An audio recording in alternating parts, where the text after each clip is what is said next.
Hey, I think I finished packing up all of these books into the bag of holding. I should probably go find where the other two guys have went. Well, Merrick and his shadow.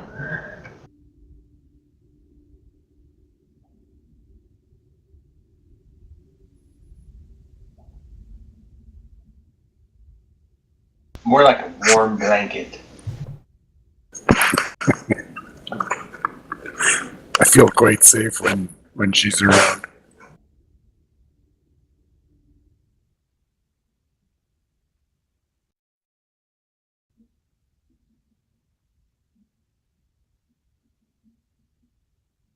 You guys coming?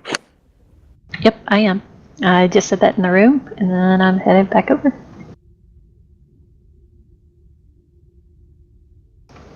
And those bodies are still just standing there, right?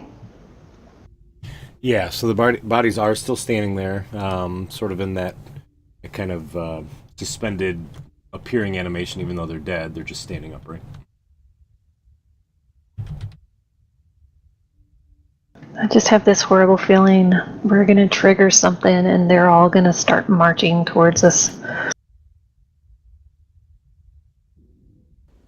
Did we inspect those doors yet or no? That's where I'm going.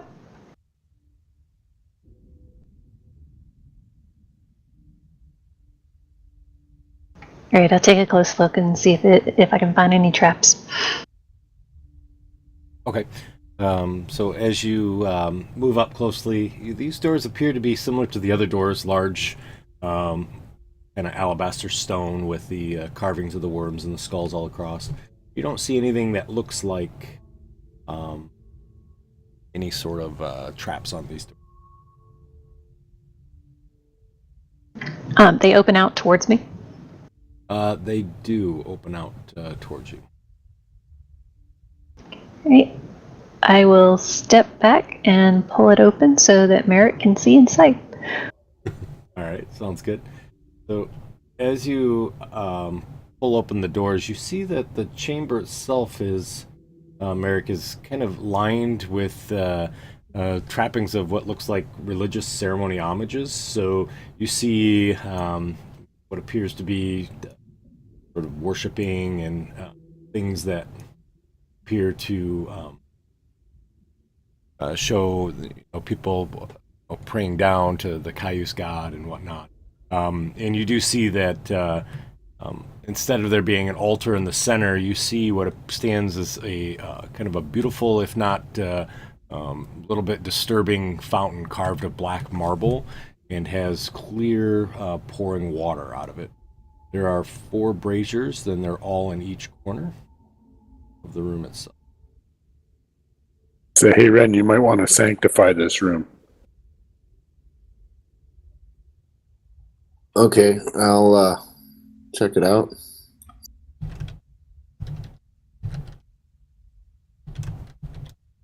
Okay. Do we actually see those runes on the floor? You do.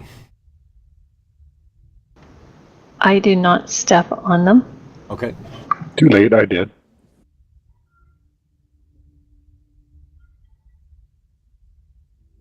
So you see them kind of walk into the room, and as they do, you guys see that the water is kind of pouring into the fountain. Really quite a beautiful fountain, to be honest with you.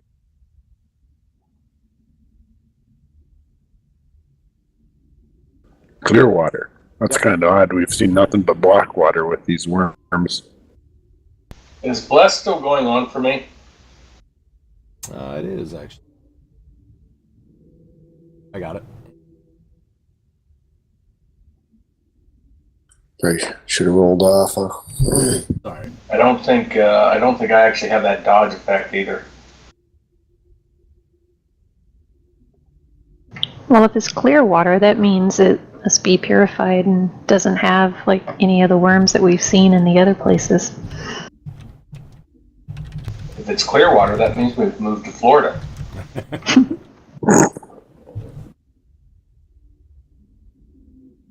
Oh.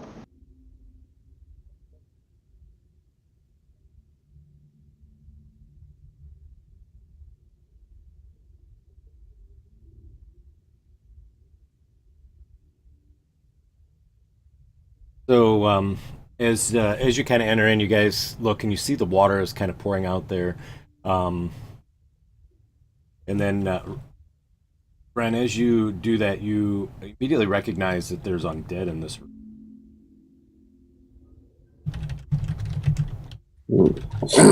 There's undead in this room. Do I know where?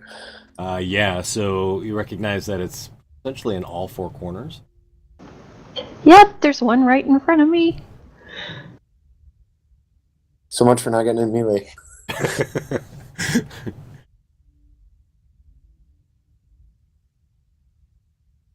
You immediately see kind of this head of this skull kind of peeks around the corner, and as that happens, you immediately notice. Yeah, you would have seen Gillis, sorry. This guy. You immediately kind of see the heads of all four of them kind of peek. I'm going to go ahead and re-roll for it. Oh, was I supposed to do something? Hang on. You were, yep. Didn't see that. All right.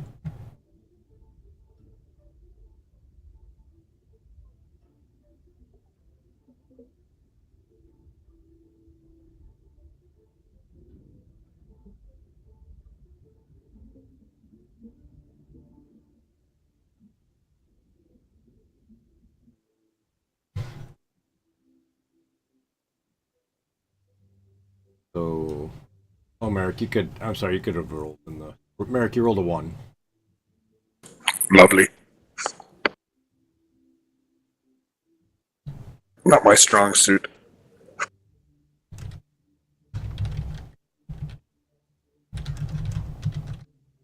Well, I do have an inspiration I can use. It's up to you. I'll try it again. Try it again. He gets +3 for being close to me too. All right. So he had a 4. All the difference in the world. so is Merrick re-rolling? There we go. So that would be 18. 18, yeah.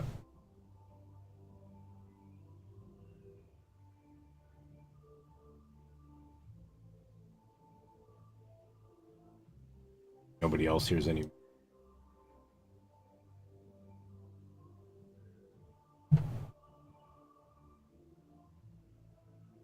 I usually have a little on in the background when it's on. Usually, yeah.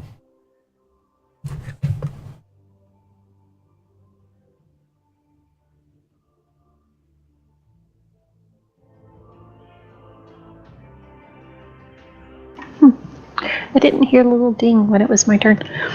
Let me check and make sure it didn't get.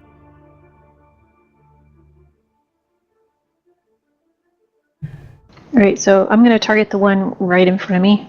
Okay.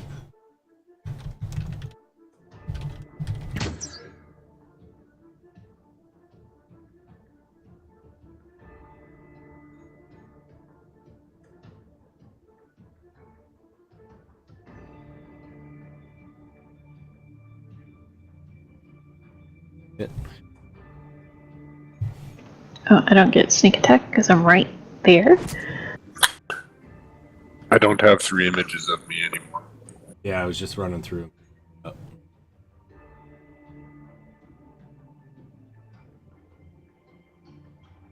Oh yeah, I'm pretty sure I'm not exhausted at all anymore. Yeah, well, that I know. Nice hit for the second one. And that one has Ambush Master on it, and then I book it out of the room, Alrighty. trying to avoid the runes as I pass by. Okay.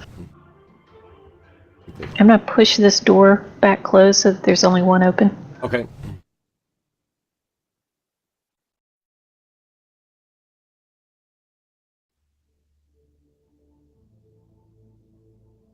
So suddenly 10 appears behind you. What? Yeah. It's not supposed to do that. I know, right? Did he attack me? No, he didn't. He just materializes it. Alright, well, I'm using my special ability. Yep. That's called leaving Spaz hanging. That's what it's called. You'll be fine.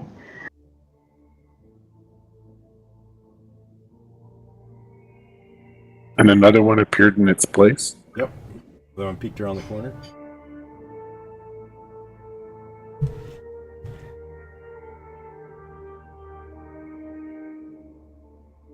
Sorry, I didn't hear a ding.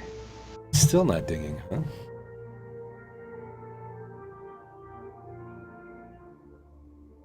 I'm hearing a little. Well, this one's closer to Merrick, so I'm moving over here.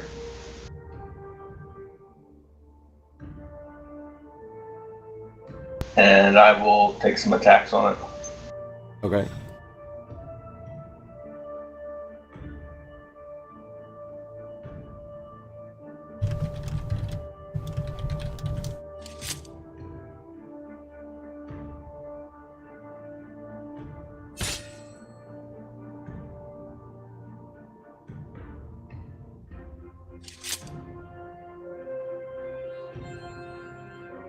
Assuming that means nothing extra for that fumble. Correct.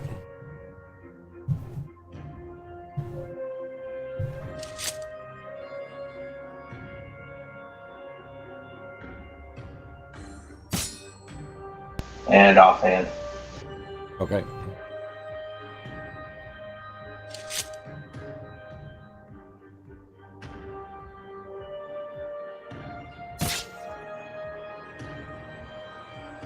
And then I will step back to there. And since I attacked it, it doesn't get an attack of opportunity. Alrighty. What's the lighting like in this area? So this hallway, let's see. There would be probably dim light, I would say, because you're getting light from the other room behind you. All right, I'm gonna cast Greater Invisibility. Okay.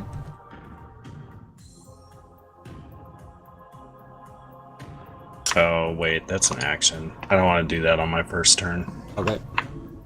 Retcon. Yep. Irish, you've got advantage on all of your attacks against that one in the hallway. Oh, okay. Just as a reminder. All right, I'll cast Hunter's Mark then, Uh-huh. and go ahead and do my 3 attacks with Sharpshooter. Okay.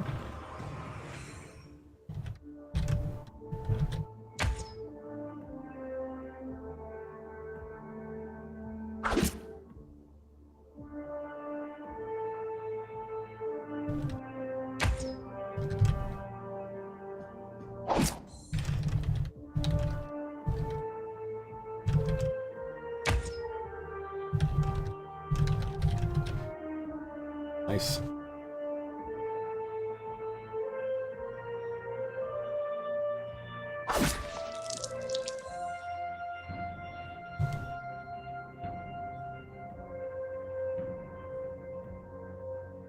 That's it.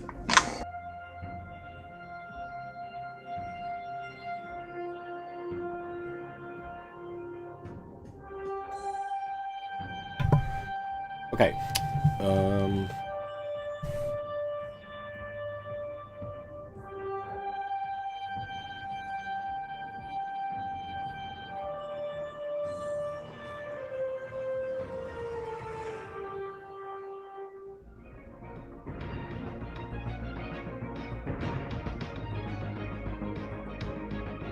As he crawls over towards Themsian, sorry, he takes a stab and misses with the first attack.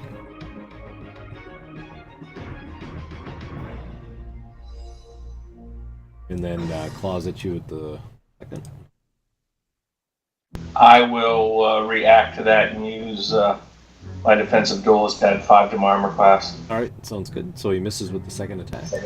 Yeah, gives me a 25 on that one. Yep.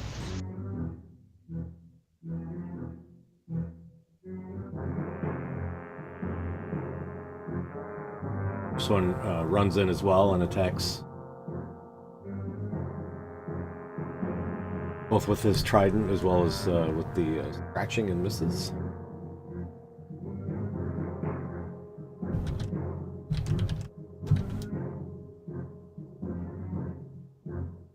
Can I get between that guy and The fountain to behind them? Yeah. Yeah, you can squeeze around there.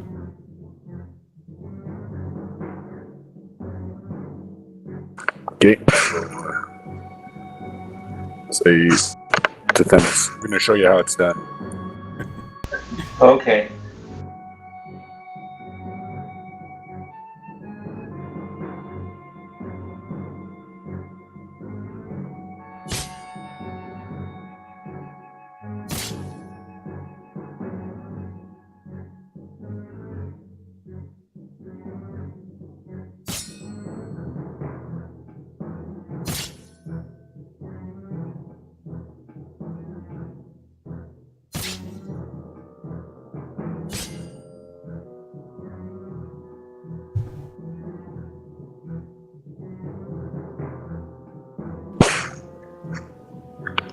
Can I get behind that guy in the? Is that fire or something? Is it pyre?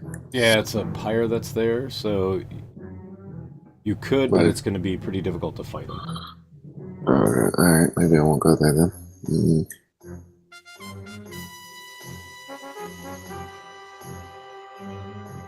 I'll just move 10 down then. All right. It's like they were hiding around it or behind it.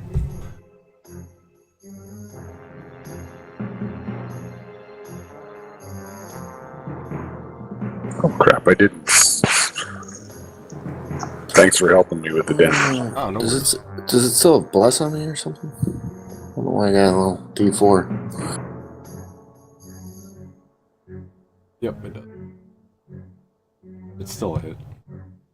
Okay.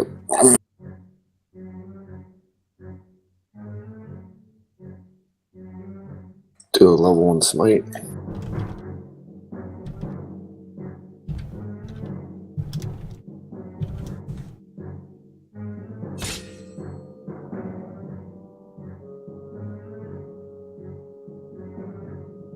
I'll do a level 2 smite.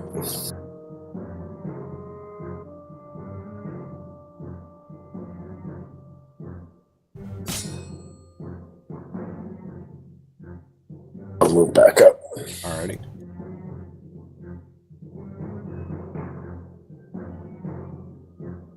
Oh, actually, yeah, because I killed somebody, I get a second Oh, yeah, that's right. extra attack.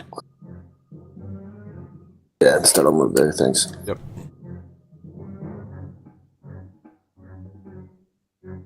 That's my turn. Right.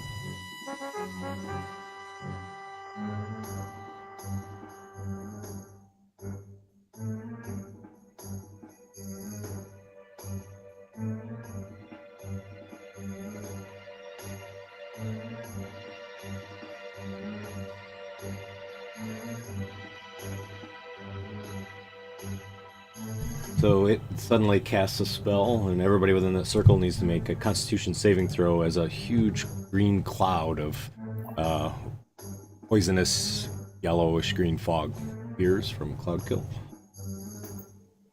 Is it? Which one is it? Number 6. It is the one in the far back corner. Yep. I don't know if you can say I seem or not. Probably not. You're gonna try to counterspell. Yes, sir. Oh, I'm sneezing. Yeah, you can see him. All right. I will cast Counterspell, Alrighty, sounds good. and I'll do it as a 3rd level because you already told me what it Yeah, was. So I'll, no problem. to be fair. Oh, thank you. So let me make sure I got a 3rd level slot. I do. So that's what I cast it at. All right. So it's a what's it, a level 5, right? Yep, level 5. So 15, right? Yep. Well, that's not going to do it. It's not But gonna do it. I will do my Tides of Chaos. Okay. Let me make sure I can do advantage on 1 attack roll, ability check, ability check. So I will use my Tides of Chaos All right. and try to roll again.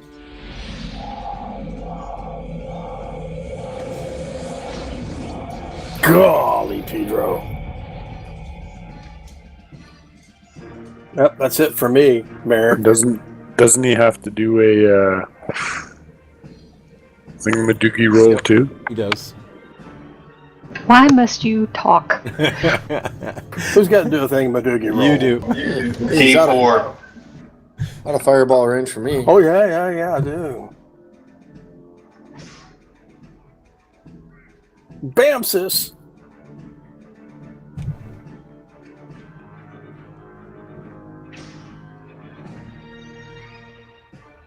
I get. Oh, yeah, okay.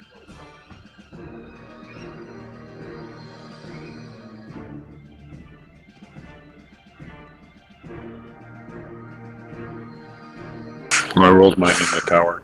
Oh, thank you. Well, You don't have to, but that's good. Thank you. Okay. I picked the second one.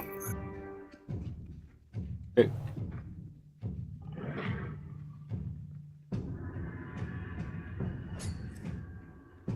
All right, I think everybody passed their rolls, though, right? Bren, did you roll already for me?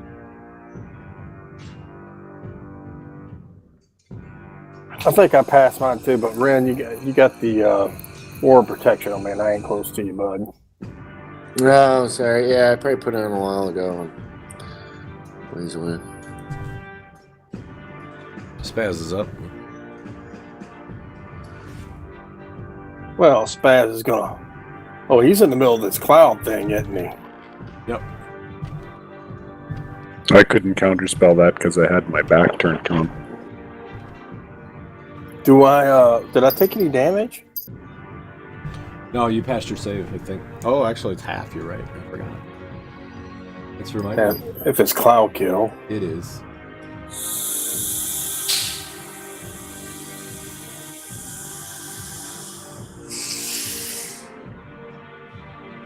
So I'm already in it.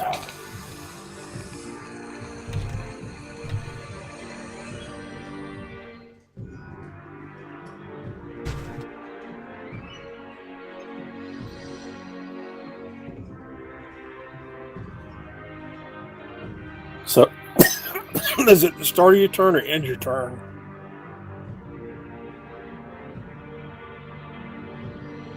I think he says he's gonna be right back. Oh God, I'm coughing anyways. So I'm going to dash to there. I wonder if something's like weird with the combat tracker and the way it's tracking stuff, because like my stuff isn't dropping off after one round, like it usually does. Brian, it's if you move into it for the first time or start your turn there. Oh, well, I guess I... So, well, he did it all on us at the beginning of the round, so I think I'm clear for this round, unless I stay in it. Wait, no, I think you took damage on his turn, right? Yeah. Yeah, but the spell says at the start of your... If you move into it for the first time or start your turn there. Sorry, did I do that incorrectly? I apologize.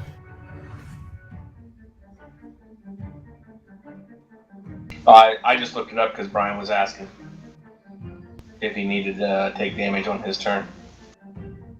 Which I would have, but he already gave us all damage on this round since we always stood in it. Alright, so I move around to there, I take dash, and I will cast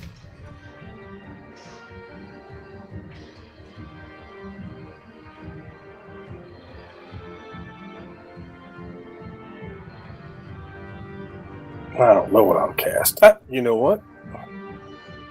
I'm casting Globe of Invulnerability. Bamsis. 10-foot radius around me.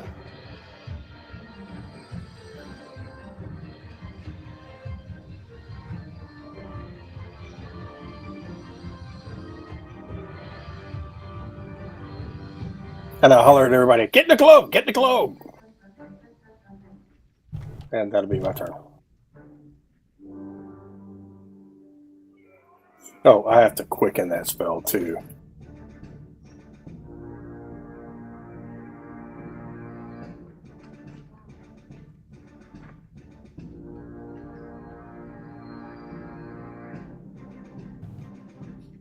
So far, he's been keeping his streak from last session going.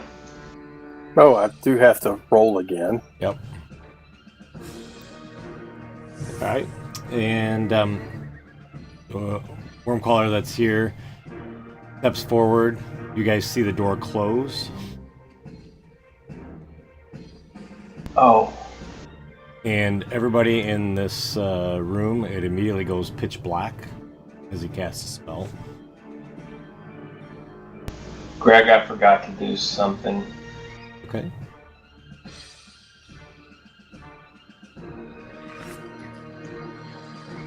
I'm just fixing it now. Okay.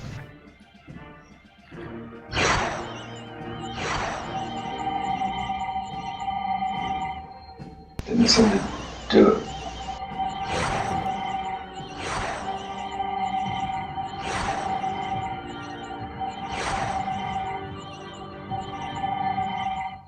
I'm not blinded. Can you see in the dark? Magical darkness? No, but if it's a spell of fifth level or lower, it doesn't affect me. Oh, nice. Oh, yeah, you're in the invulnerability. I forgot. What happens to the cloud kill out here? It disappears, or it's only in the room itself. That's my thought, anyways. Okay, just double checking. That's what I figured. Talon, they've closed the door. Right, not knowing if he's on the other side, I'll go and open it up. So as you try to open that door, it doesn't open? Does it feel locked, or It just feels like something's in the way. it pulls towards me, right? Oh, it does. You're right. Yep. So you can pull it. You can pull it open. Sorry. As you do, the hallway immediately goes into darkness.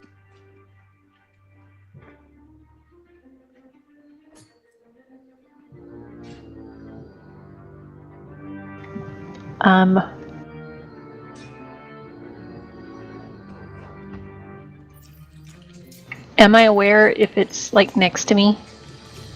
If I'm able to hear, I'm aware of anything within 10 feet of me. Yes. Nice.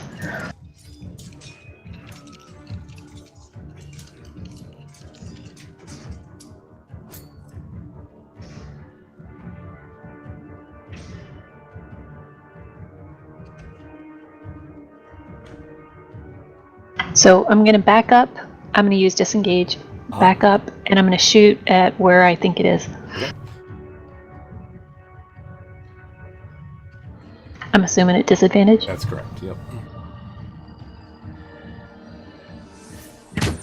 Nice. The hit.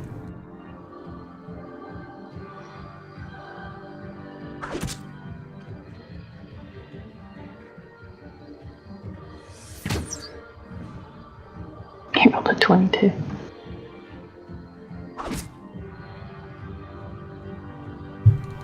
Right, I gotta count. No problem. I think the second attack missed. Did it? Oh, I'm sorry. That's okay. No Let me worries. take it off. I got it for you. No.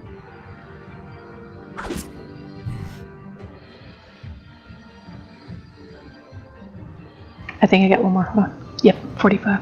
Right. There you go. One more, right there. That's it. Alright, sounds good.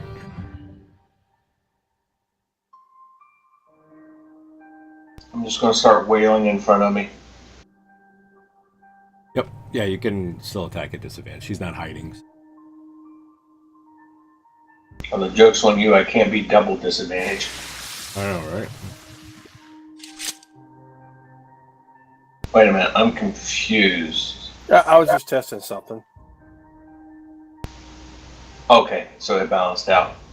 I have advantage, I guess, because it's blinded. It's not actually. I'll roll a second one then and see if I hit. Sorry about that.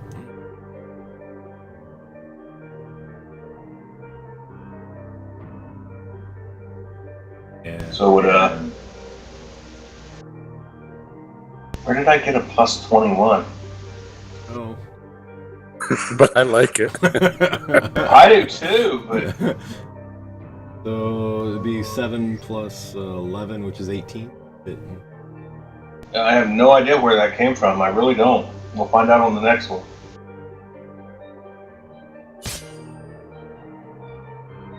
Now, this should be a disadvantage, correct? Correct. That one's a miss.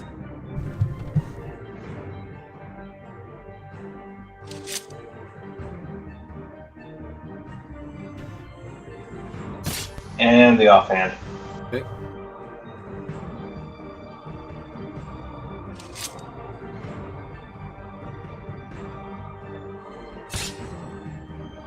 And I'm done.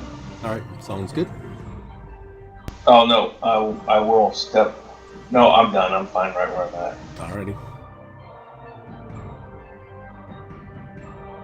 Ellen, I always All forget. right. Can you see in magical darkness? I can't remember. No, I can't. Okay, gotcha. Thank you for adjusting it. I appreciate it. That's it.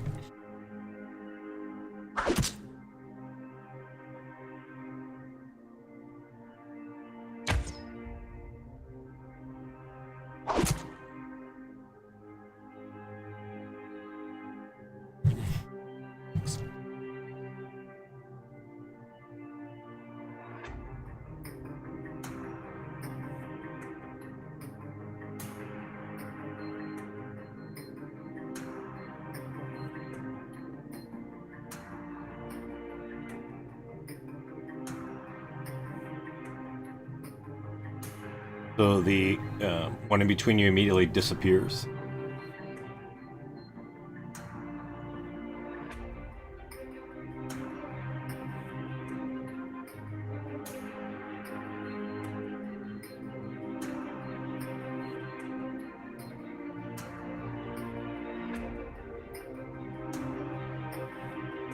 Do I have to do anything for being in the cloud kill? No, I did it automatically for you guys on your last Okay. turn. So. Would I know that Spaz ran around behind me to the corner? Yeah, you would have saw him first because he had called that out before the darkness spell had occurred. Okay, so I'm gonna go in the general direction of his voice. Okay.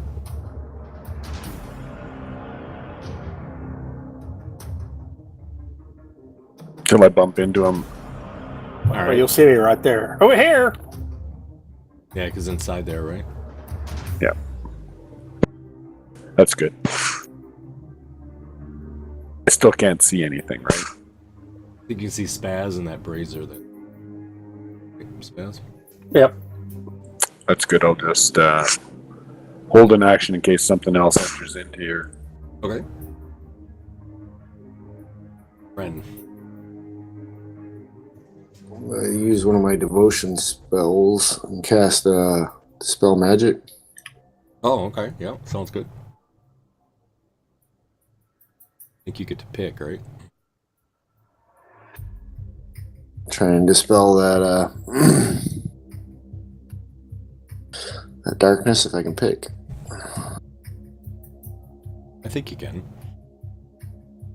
Plus 10 plus the spell level. Successful check. Well, if it's dispel, I think it automatically a third level or lower if it dispels, which I think darkness is second level. Oh yeah. Okay. Yeah. Is it able to be dispelled, or is it like Yeah. a No, it can player be action? dispelled. No, it's a magical. It's a spell.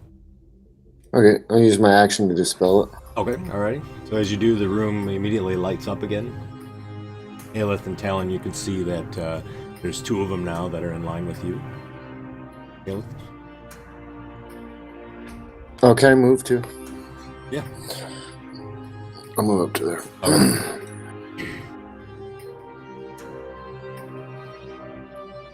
There, right there. All right. Sorry. No, don't apologize.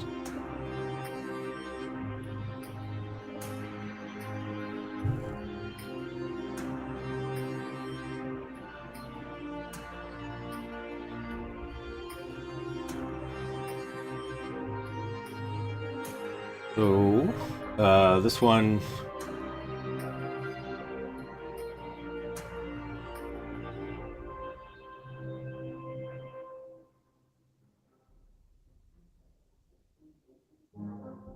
Moves right to there and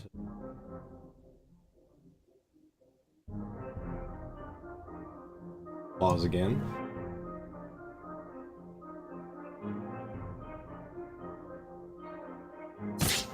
And stabs at you with his trident.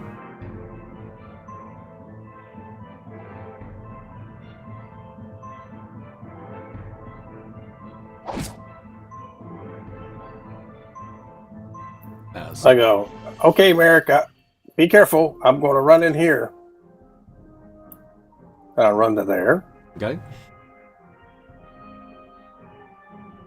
And the invulnerability follows him.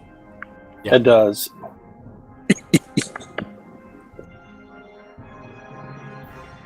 I don't know if I got enough to get on Ren there. It doesn't appear to. No, wait, I'm not done yet. Let's see what I can do. Okay. I don't know if these things are immune to charm or not. Oh, I can't do that. I can't do that. Concentration, concentration, concentration.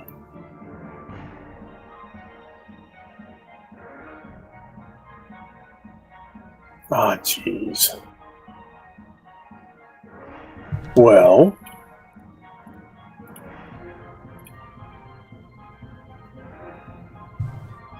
Alright, well, and for a penny and for a pound. I'm moving up to there.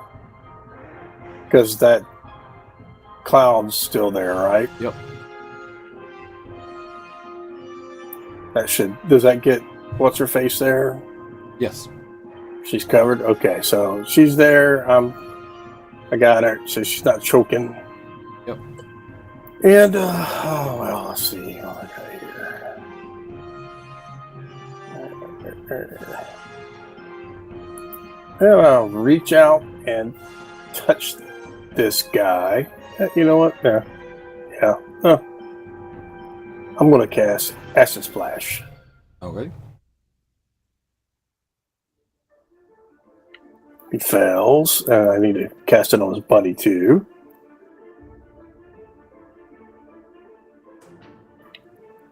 He fails.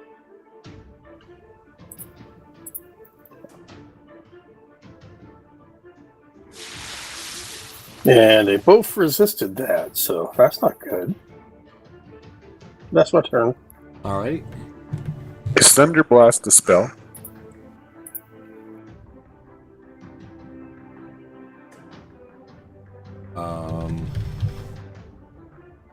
Thunder Wave is. Yeah, no, that sword does this Thunder Blast thing, and I'm trying to figure out how to cast it on the guys. So it could be from hitting both blades together. Oh, I know how to do the action to get it to happen. Oh, I But got you. how do I get them to roll their saves? Yeah, no problem. So, do you mind if I'm just going to click on your thing here for a second? So, Sure. I think there's the effects there. So there's actually effects that are coded in for it. You're talking about the banging of the aqua, the lightning, or Yeah. yeah. So it's already programmed in for you on your list. Oh, okay. Yep.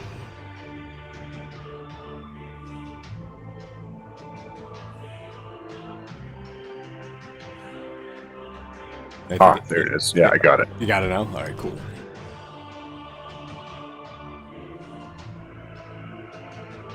All right. So number 3 attacks Ren. You know what? Hang on a second.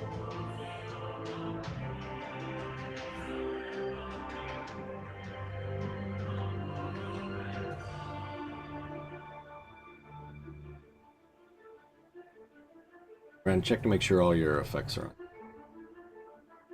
Seems like the effects are acting weird lately. Tonight. Are you guys hearing sounds okay or no? Is it dinging now on your turn? Yeah, it is. Okay, good. I didn't hear a ding on my side. That's because you're deaf.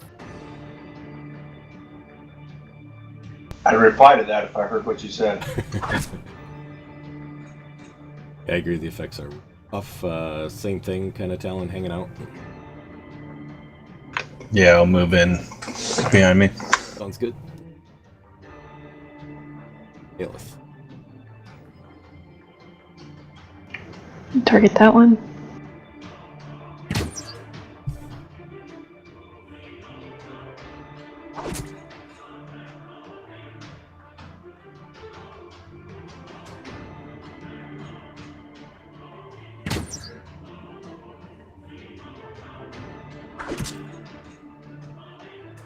Oh, so close.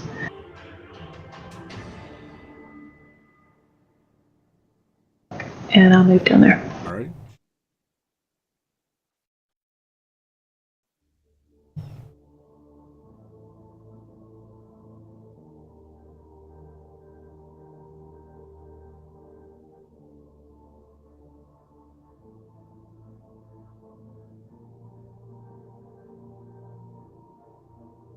Demi?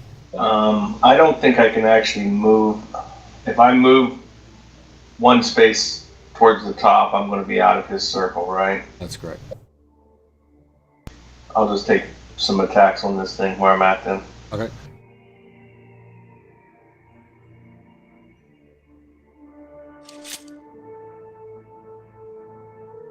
Actually, I think you'd still be in.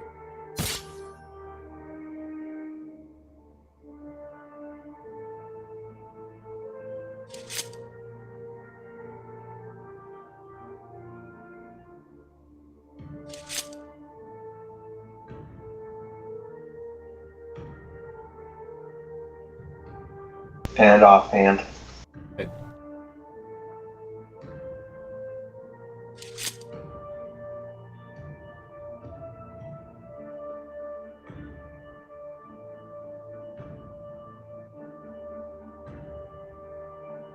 I'm assuming you have something to put that on.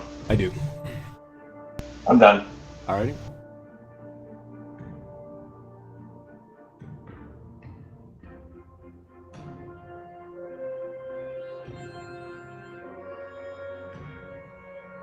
Oh.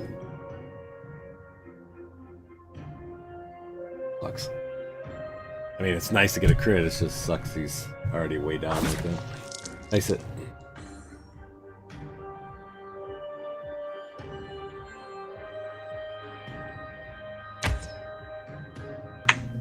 I'll use my Stalker's Flurry. Okay.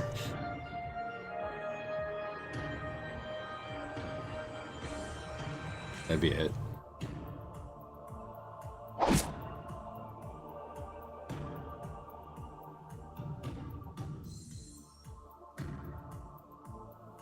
Well, I don't need to do what I was gonna do. So I will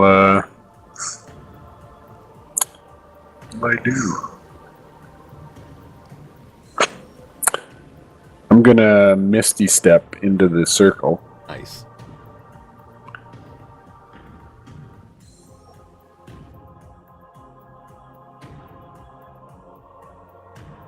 To there. Okay. And then I'll attack that guy. Alrighty.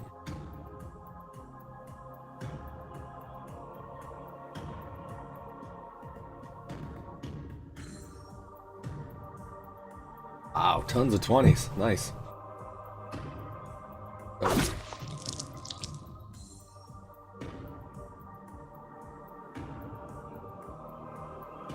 Oh my god. Wow. So that first one was this leaping overhand blow to the top of his head. This one is sweeping back up. Nice.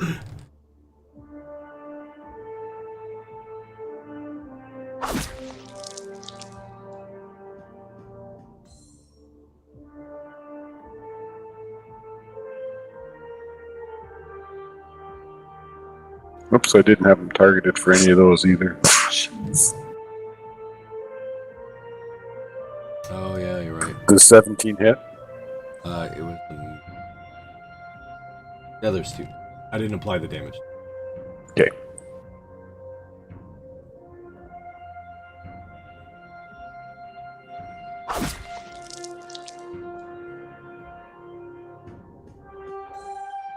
Which one of these things casts this freaking cloud kill? The one we're hitting 6, I think. Yeah, he just failed his con save.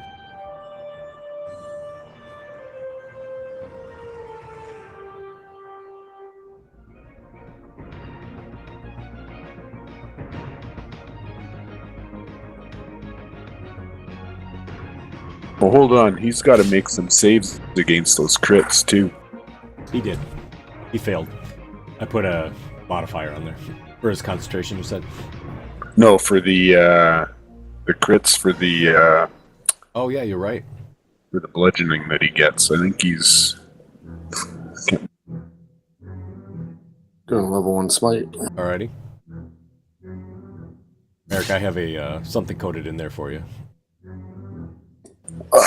Bonus action attack on this guy.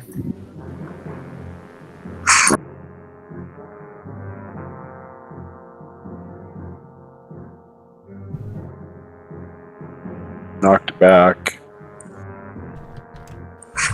1d4 into Ren, so he can't get knocked back. Okay. Job. A lot of crits. Holy crap. Strong work, all. Strong work.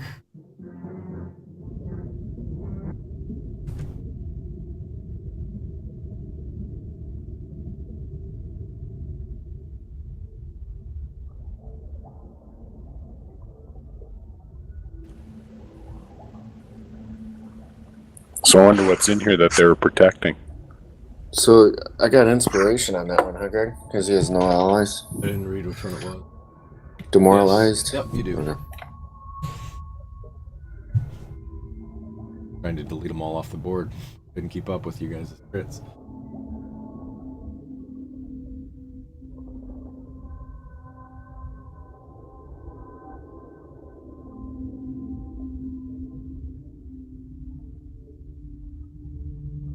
Oh, whoops, sorry. Populated today. Are there any doors in here? None that you can see, Merrick. Kayla, why don't you come search this room? Are you there, Kayla? Can you hear me? Yes. Yes. Yes. Right, I'll go around the outside and check these braziers since it looked like there were a couple of them that came out of this one at least. Yeah, so as you kind of look around at the braziers themselves, there's sort of a kind of like an ever-burning sort of substance that's inside here. However, searching them, you don't see anything that appears to have any sort of traps or secret doors on these braziers themselves. Okay, I'll check the runes like around this thing before I like jump into it. Does it look like they're magical, or does it just look like engravings? An Arcana check.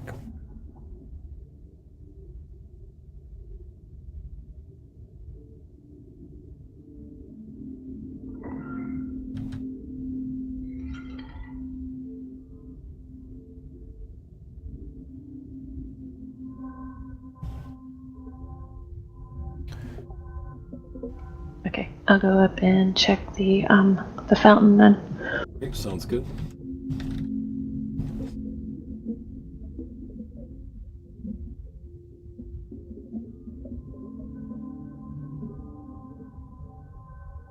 You kind of move across the ruins. You don't see anything that happens to those. So that's a 13, Haleth, with the bonus.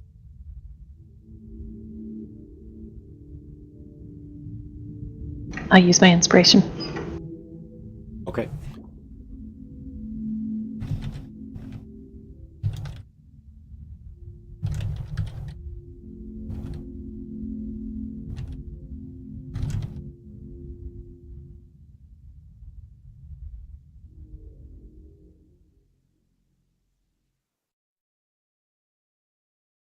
Okay, is there like a cup or anything on it?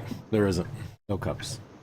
Alright, well, I'll lean over the edge and just like scoop like a scoop of water and, take a drink of it. Alrighty. So you guys see Haleth kind of put her hands into the water, and she pulls them up towards her mouth. And as she does that, you immediately see that the water turns, not water itself, but actually turns into just a whole big vat of writhing worms. And you see her just take her hands and she gulps, and as she does, they all immediately transform into worms, and you see her swallow a whole bunch of them. Can I have a Constitution saving throw?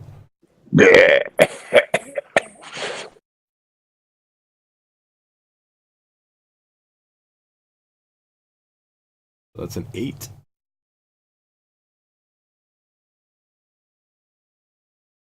I can't do anything about that. I know you can't.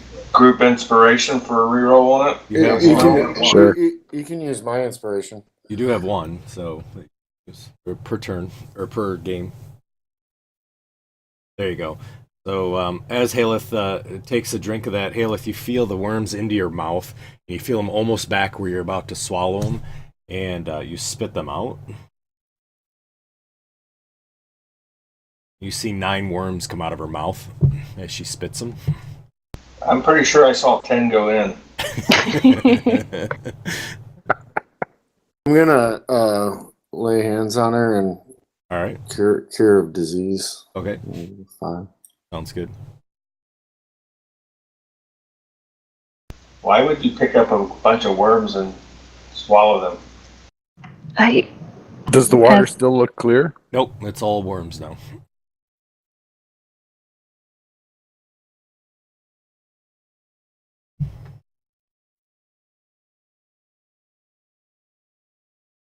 You feeling all right, Health? Yeah, I just felt like the urge to drink out of that for some reason, and that's disgusting.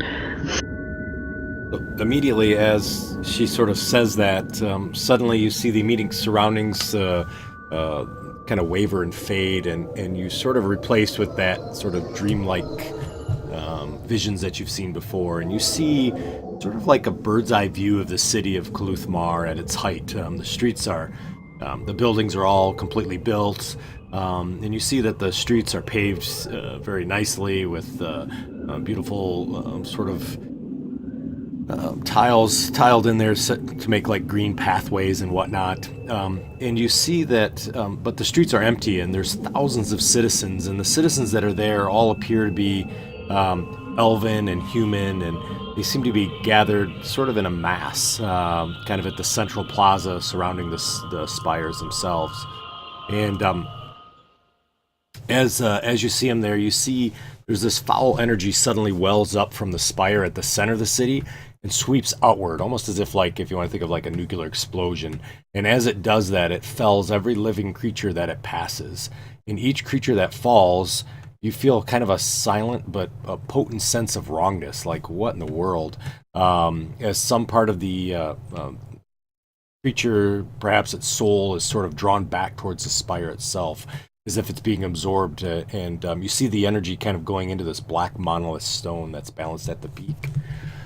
As the energy builds around the peak, it shimmers in the image of a colossal humanoid figure. Its body is composed of millions of writhing worms, takes form around the spire of the long shadow with its arms raised up in triumph. And yet in another moment, the triumphant creature pose seems to change to one with rage, as a soul-wrenching cry of fury tears from it, trying to get free. It shrieks and pulls as it tries to get away from the monolith, and it implodes in sort of the sound of this horrific wet burst. In an instant, the city is quiet yet again. The vision fades, and the first signs of unlife spread throughout the thousands of dead bodies that were strewn about. And you now see that they're now filtering with green worms as they all rise as spawns of chaos.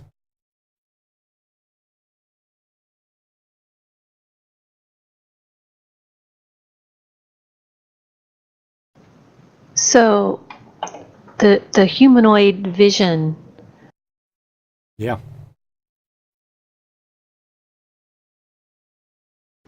Before it, you said that it. Let me read it again real quick. Yeah, no problem. So it doesn't. You're not able to recognize the humanoid that it is. It just looks like a body of a human, and it's just full of millions of writhing worms. Gotcha. Yep. And it got sucked into the steel or the big black obelisk. It did. Yep. And we didn't see anything that would have caused it to start screaming in rage instead of triumph, right? So it looked almost as if it was like happy that it was sort of this large thing, and then it sort of raged as it got sucked back into the obelisk itself. So it looks like he was probably trying to do some ritual to, ascend his godhood or whatever. And something went wrong. Right. So he probably trapped in that monolith. Who's proficient in religion? I am. Anybody else? Nope. No. All right. I'm gonna toss an alchemist fire in this water. Oh, okay. Gotcha. Worm pit thing too. I know what the problem was. He had a flunky that went out. They were supposed to have 1,000 souls, and unfortunately, the guys miscounted. They only had 999. Right. That's because Bob fell asleep and he didn't make the meeting. Exactly. So as you throw the always Bob, right? As you throw the alchemist fire in there, you immediately see that instead of this now being worms, you see this sort of this greenish purple glow just sort of piled up on top of the water as it continues to be.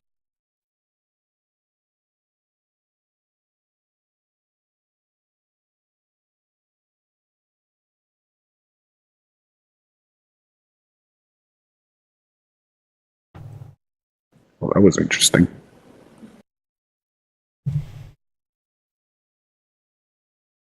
I'm going to jump over those runes. Okay, that sounds good. You do a quick hop, skip, and jump over. Yeah.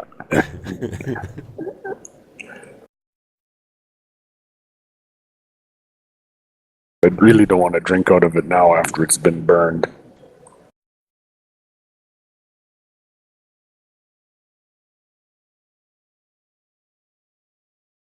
So how are we getting back up? Are we going to have Spaz teleport us? Well, there's a tunnel over here. Guys, I'm not for sure if it's exactly the same, but I've studied in the past about something similar to what we just saw. And if it's the same as what I read before, basically what got sucked back into that monolith was not only the souls of Kyuss's followers, but their faith in him. Which means that whoever has that monolith, think of it like a supercharged rod, that all of that faith is able to be used for a singular purpose, like trying to ascend to godhood or anything else.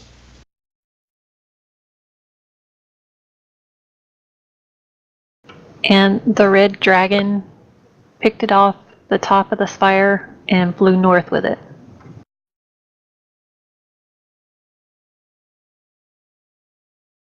I think that's what we saw previously, wasn't it? How are we getting over there? Wait, I figured you could jump across the rocks, or I could use telekinesis and move us all over there. Well, I like your second option better. The jumping across the rocks looks a little hairy to me. Well, I'm sure my telekinesis will go off without no problems too. So.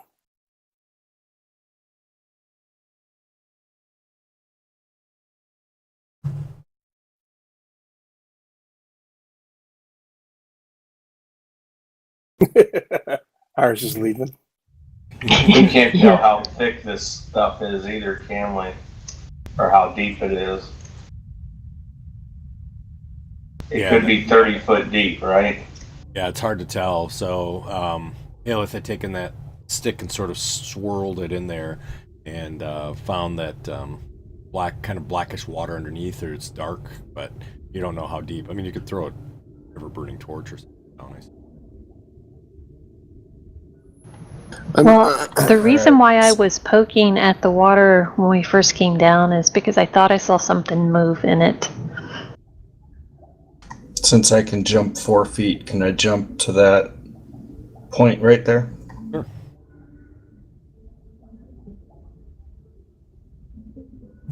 Can Black Alice make it down here? If I ask him to come down here? I don't know if he'd make it down that probably not that 5 foot hole. yeah. It's too good. Yeah. For running long jump, you have to be able to jump 10 foot, right? Holy crap, that's a big worm. Yeah, well, when Talon moves around to there. I'm sure it's just something in the background. Yeah, It's absolutely nothing. right. Yeah, nothing to worry about. But you for a running long jump, you have to move 10 foot in a straight line before you jump, correct? Yes. So as Well, oh, go ahead. As I was saying, I thought I saw something moving around in there as this thing comes up out of the water. Yep. It was a figment of your. Oh wait.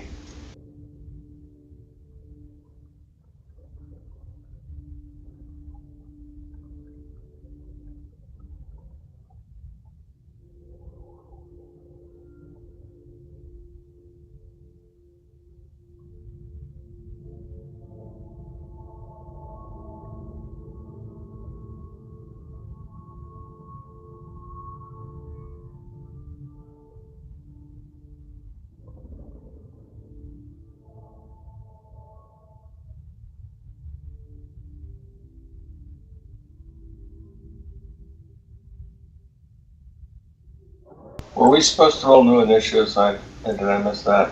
No, you can roll new initiatives.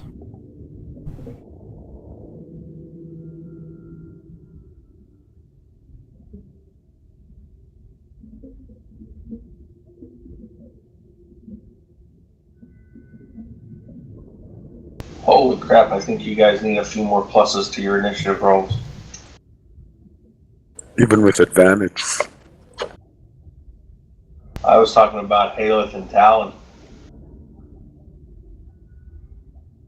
Talon's still exhausted, I think. Happened with. Oh no, she didn't. No, I rolled a 20 for initiative.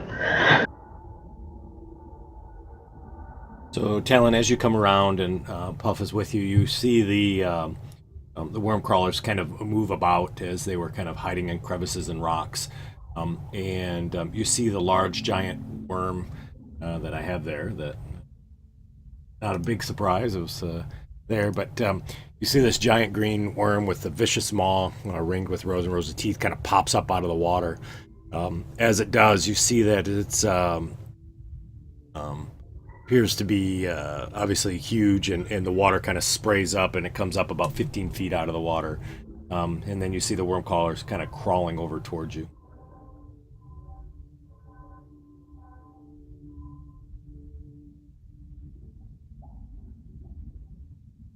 Wow, hey, you're first. Am I? By a mile. That worm's bigger than huge, isn't it? Yeah, it is. It's gargantuan.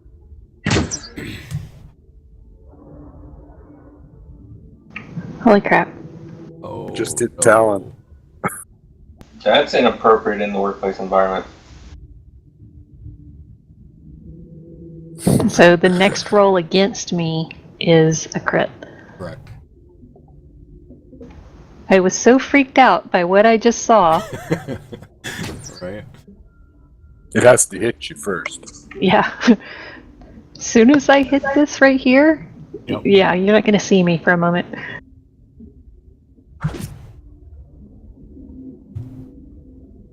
Great. All attacks for until my next turn are at advantage on that thing. All right. And I run around the corner.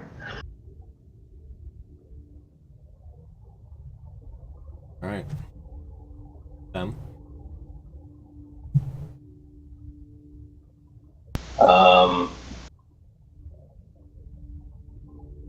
I've got no ranged attacks. I guess I'll move up to there, and if something comes within range, I'll try and hit it. Okay. How high is this room? This room is 80 feet high.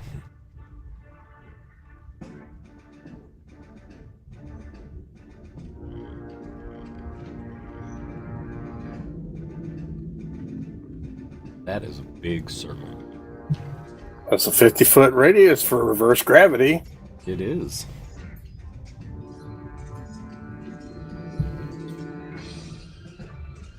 Well, I cast it. Alrighty.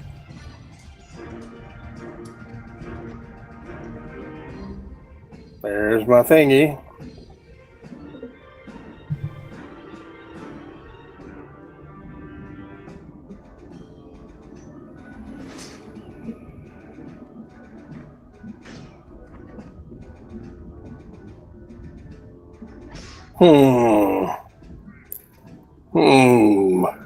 This might not be good, so I don't know.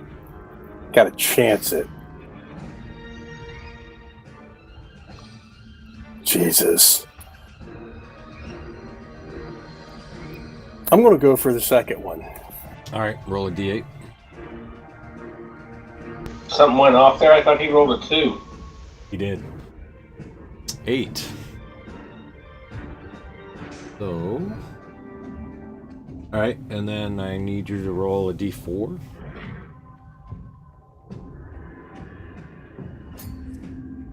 Okie dokie. Alright. Go ahead and do your stuff, Spaz.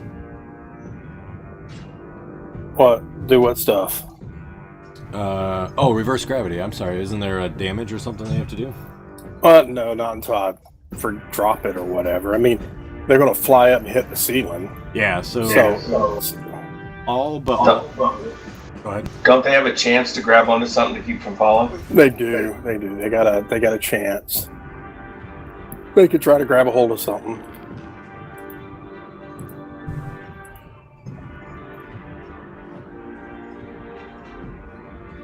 They all fell. Alright, so you see all of them go up towards the ceiling except for the one on the far wall. He is flying. Bastard!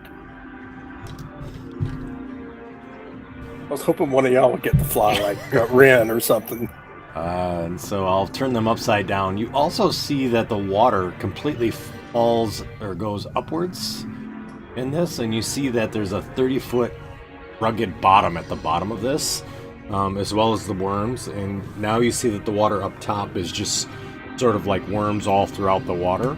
But the water on the other side, where the reverse gravity hasn't lifted up, you see that the worms are only on top, and there's a black water underneath that goes down about 30 feet. Well, the water would, I would guess, rush into where the vacuum's at and then go up, wouldn't it? It'd be like a waterfall. Yeah, but then wouldn't the stuff up at the top kind of roll towards to the left and where there isn't any gravity, and then fall back down? So you I don't know. I don't know how we want to do that. It's how Greg wants to.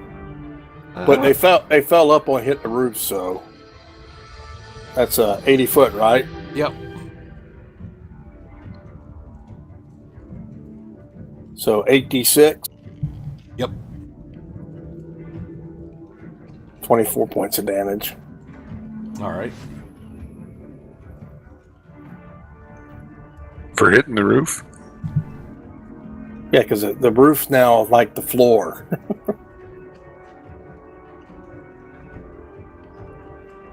They effectively fell 80 feet.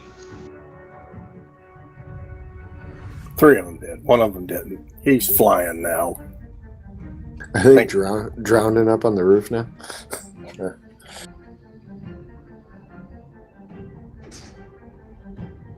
All right.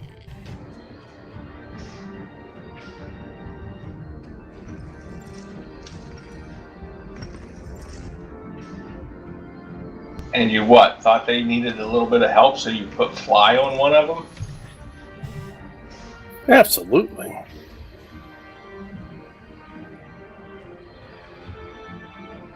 Oh, that's my turn. Okay.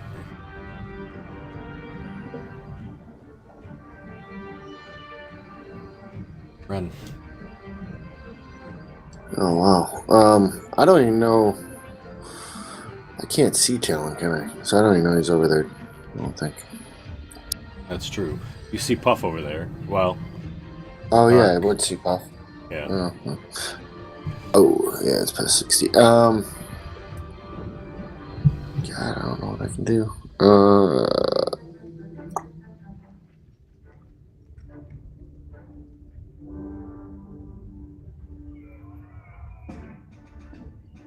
I'm gonna stand in front of Spaz and dodge. Alrighty.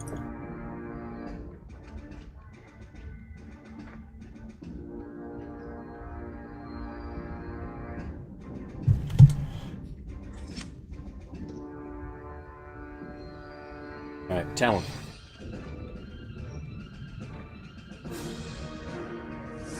Alright. As a bonus action, I'll cast Zephyr Strike. Uh-huh.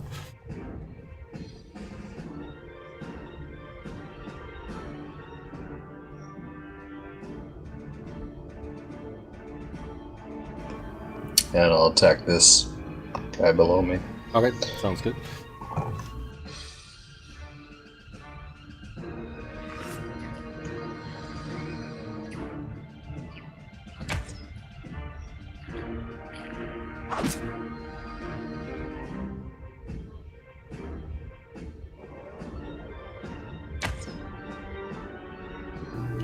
I'll use Yep.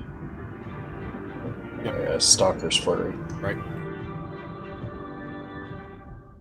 Nice.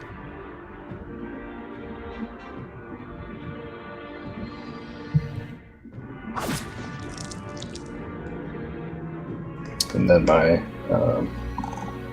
Umbral attack. Okay. Or whatever it's called. Dread Ambusher. Right.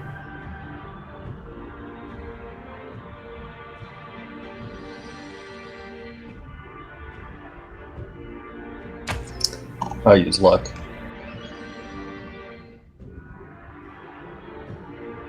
Yep, that's it. So this one does the Zephyr Strike damage and the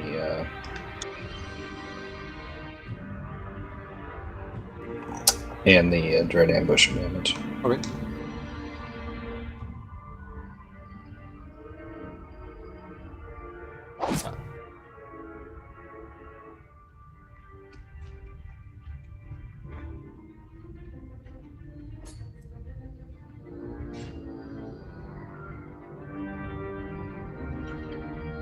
You run all the way back. Yeah. So this is the one time Puff's initiative actually matters. So if you want to move him, he had a higher initiative. So if you want to go ahead and move him, you can do that as well. He'll dash. Okay.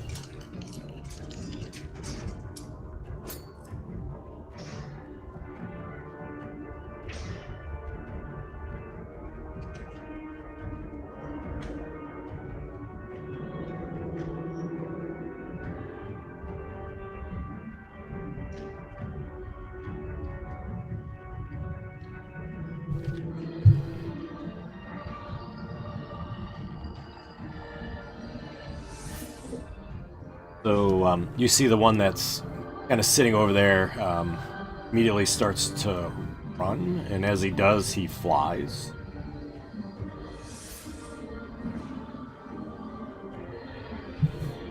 There. Ready to attack? Yeah, if you had a ready to attack, did anybody have one?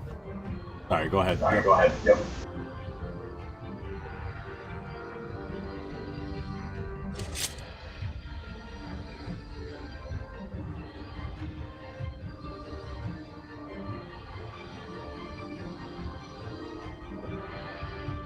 That's a miss. Yeah, I don't hit much anymore. That's pretty hard with that disadvantage. So, oh, he misses with the first attack. And attacks with the second. This is with the second attack.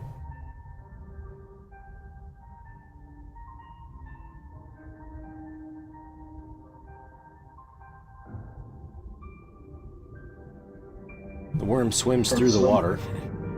What was that thing from Spaz? He's just testing stuff. Yeah, I was just testing.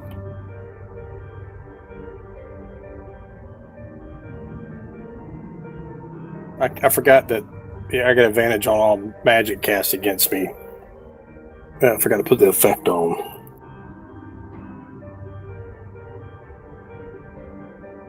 Spaz, suddenly you have this horde visions of kind of worms and Kyuss, the image that you saw of him trying to rise out, suddenly pops in your brain. And then I need you to make a wisdom saving throw. Oh no! Just add 3. It's not magical. So I get +3 because I just got to do that. Yep.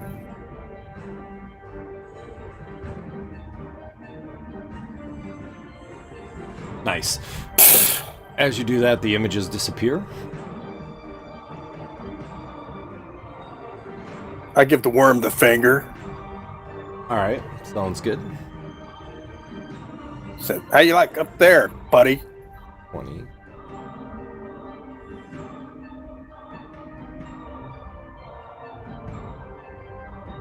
Okay, gotcha. Yep. Eric. Well, I saw Talon go around that other way. You did. So, Well, yeah. Yeah, you saw and these worms and things are way up in the air, right? Correct. I'm just gonna go flying over to there because I want to help Talon out. I thought he was trapped on the far side. I didn't see him escape, so Okay.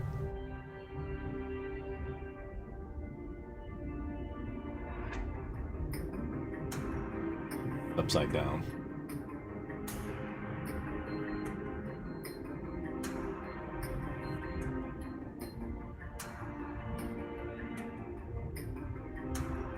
Yeah, they can still move because it's Yep. the roof's now the floor to them. That's right. So he kind of jumps in and starts swimming, and he casts Dispel Magic.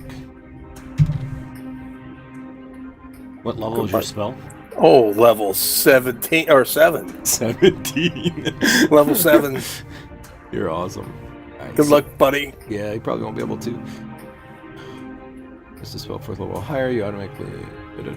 Whoops. DC plus the spell level, so it's going to be a 17. It sounds like. Alright. Well, the plus side, even if he dispels it, they're still gonna fall. Yeah, I'm probably going to drop it here anyway, so it doesn't matter. I'm going to take another 8d6. Oh, that's doing a lot to him.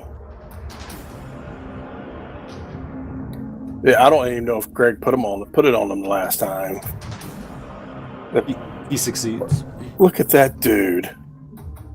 All right. Well, they fall. Alrighty. So, as they fall. Yep, go ahead. So it's going to be 110. 110 feet? It's 30 feet deep, right? They're on top of the water. Oh, yeah.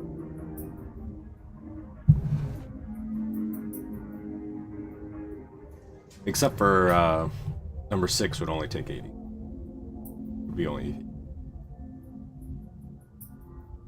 There. All right.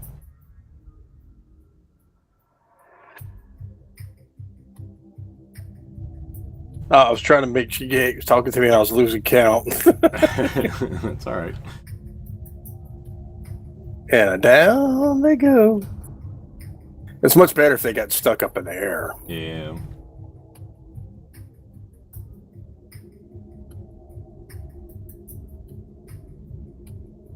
It's even better when they're Dispel Magic.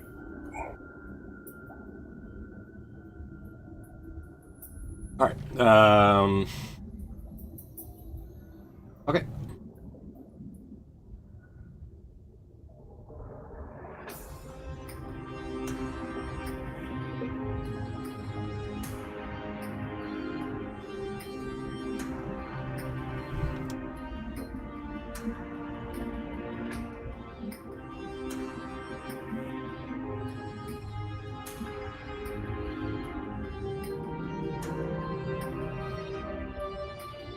Suddenly, a cloud of cloudkill pops up right there.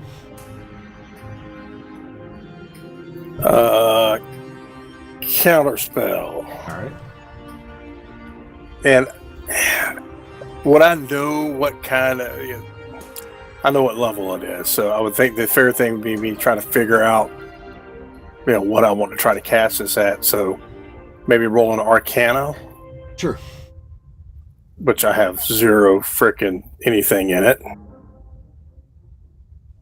14, well... What? What's the distance?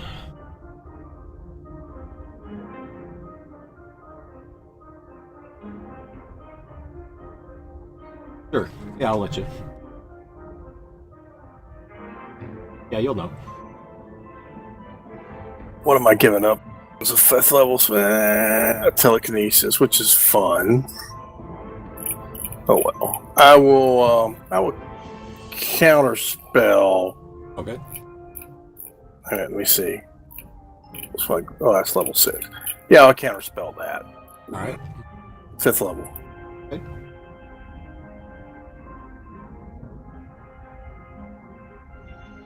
You want to roll a d4? Oh yes. All right. Do you counterspell the spell? I do. And I know you're going to cast another one, so I'm screwed anyways. Let's put the circle right over there.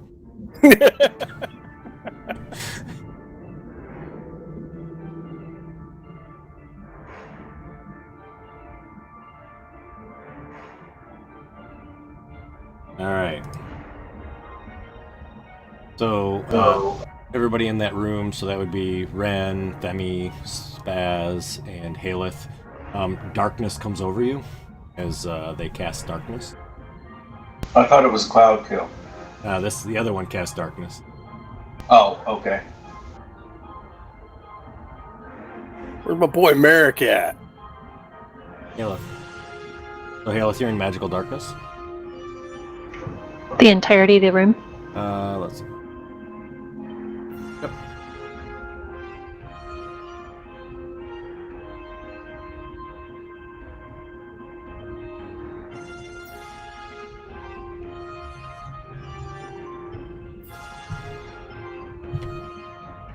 Okay, I know where I ended up, so I'm gonna try to go along the edge of the wall Okay, sounds good. to see if I can get out of it. Yep. Oh, I've been misreading the spell. I apologize. No, you're not in the darkness. I misread it. You're fine.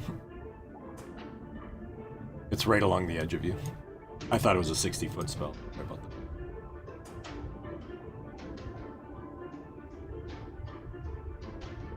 that. That would be awesome if it was. I know, right? My bad.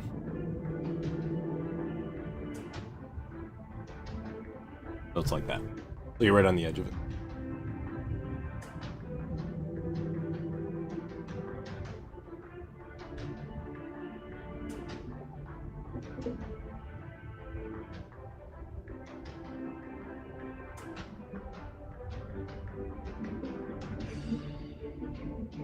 Alright, I'm just gonna step forward a bit and then hold my action in case anybody can get rid of that, and just shoot at anything that looks aggressive to me. Okay, gotcha. That isn't Spaz. Alrighty. Oops, sorry. Move Puff all the way.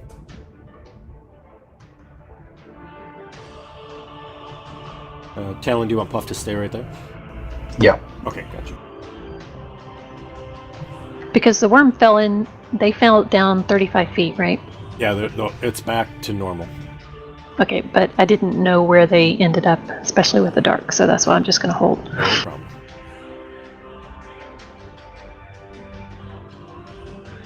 I will blindly attack where that flying one was before. Yep, nothing changes for you. Can't double have it, right?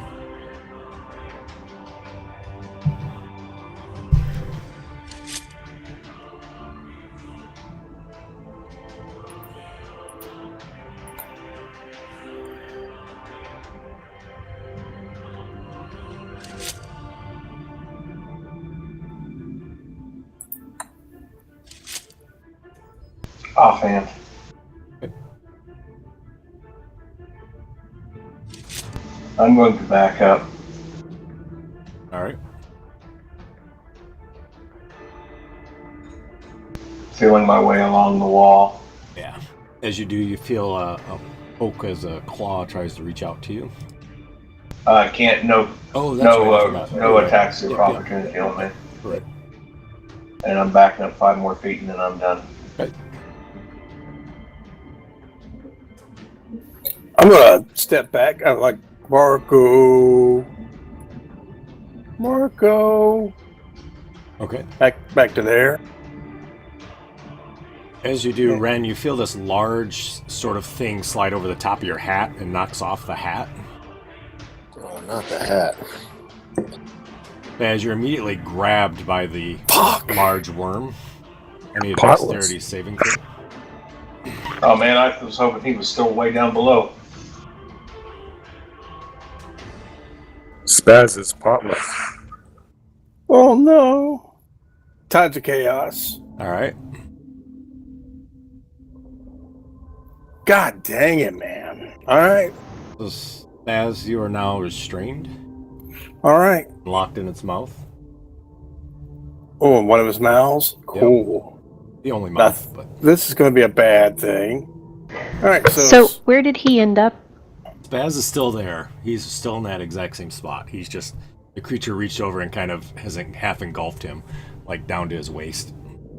Can I do my attack? Yeah, you so can. It's within 10 feet of me? Yep, you sure can.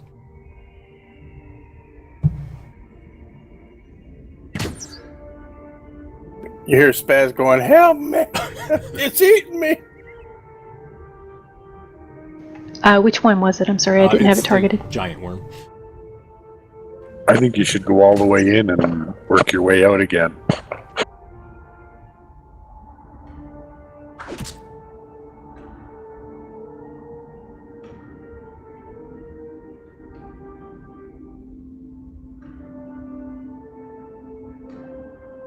All right. So Spaz, you're in the worm. You still have your action. I'll cast Hypnotic Pattern. All right. I don't have to see it. Okay. And they have to, if they can see through magical darkness, then they'll see my little waves and stuff, but I don't even know if the charm's going to work on them or not. Okay. Sounds good. Where are you casting the pattern? Right I there see. where I got your thing. square. So, right. Yep. The only bad thing is the worm can't see through darkness. Oh, well, he's free. Yep. But the rest can, so. Damn it, Jim. Well, I'll just take the effect off the worm then. I took it off for you. Okay. And that's my action. Okay. And I don't know what I should do. I should have bonus action. Yeah, no, never mind. Yeah, I'm hosed. I don't know what I'm going to do. I'm done. Okay. So I heard Spaz yell out, right? Can I reach him? Yeah. Help me! I got your back, bro. So I'm gonna reach. Okay. God, I wish the turns were different. I'm gonna touch him and give him freedom of movement. Okay. So he can't be restrained or anything. All right. Sounds good.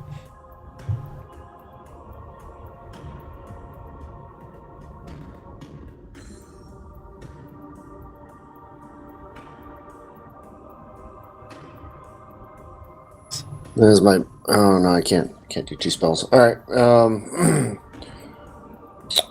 That'll be my action. So if the worm couldn't see me, does it have tremor sense or blind sense or something like that? I guess. It doesn't have One blind. Yeah, it has tremor sense. Okay, so it didn't have disadvantage on its attack. Okay. Yep. Damn it! I was trying anything so I could get out of there. Yeah, I hear you. Talon? Yeah, I'll keep attacking this guy. I'll recast Hunter's Mark. Okay, sounds good.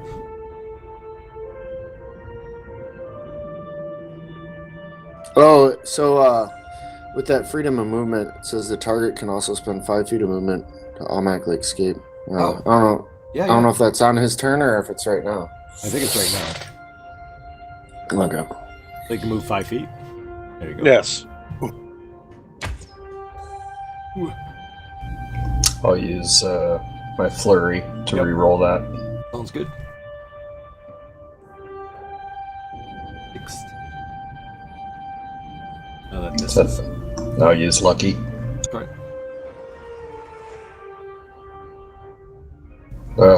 I give up on that shot. I'll do the next shot. Okay.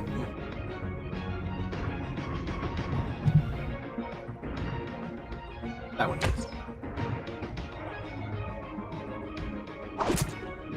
Nice.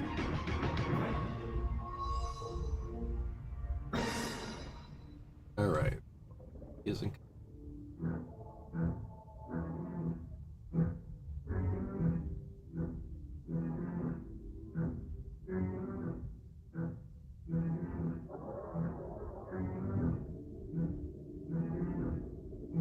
So Ren, feel this large worm squeezes through the opening. Can I hit him since I kind of know what it is, or is it like a reaction thing? He's not actually moving outside my space. All right, forget that. Takes another bite. Oh, actually, wait. Did you incapacitate all the worm callers?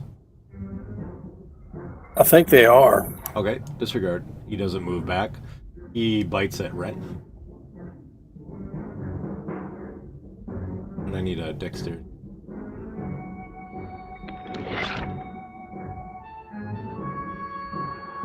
Actually, I would... never mind. Okay. I'm going to try to bend luck. I just got to look and make sure do I have to see him to do it or not. Okay.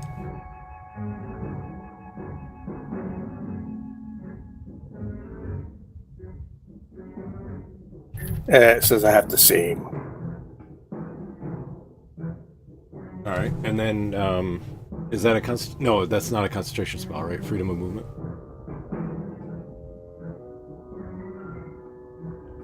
Let me see. I dropped off my list. 1 second. No worries. I only have one level 4 slot. All good. No, it's not concentration. Lasts an hour. Okay. Sweet spell. Nice. Sounds good. So you are now restrained, Ren? No problem. I don't have to move around to hit him now. And then, let's see. Merrick, I need you to make a wisdom saving throw as you now see this flurry of worms kind of dive into your vision. A wisdom saving throw? Wisdom saving throw. Yep.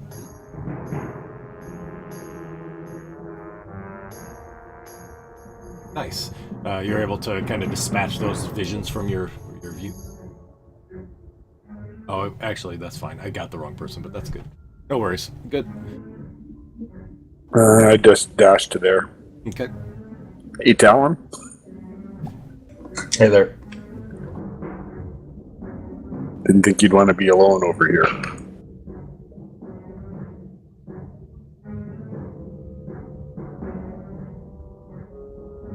As the rest of the party gets eaten by a giant worm. In the dark, and they can't see it. Whoops. I apologize. Can I still see part of the giant worm? Yeah, you can see part of him. Because he's kind of half in, half out. Pretty big. Can I move past Spaz? Yeah, of course.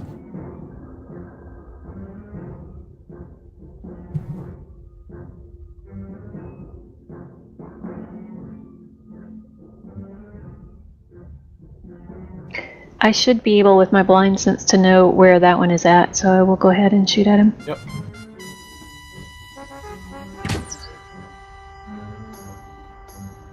Is he next to Ren?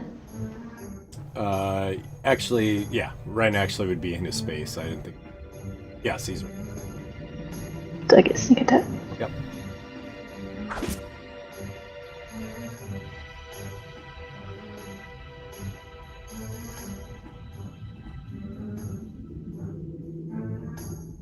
And I'll move back around the wall.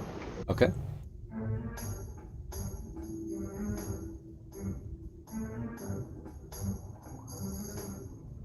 Aelith, I need a dex save from you. Sorry, before you do that. Because as you hit it, worms fly off it. I think you're the first one to hit it with melee, I think. That wasn't melee, that was. Oh, you're right. That's ranged. I apologize. Disregard. I mean, I can still do it if you want. Nope, I don't need it. Sorry. Puff is staying right there. Oh, Puff moves closer.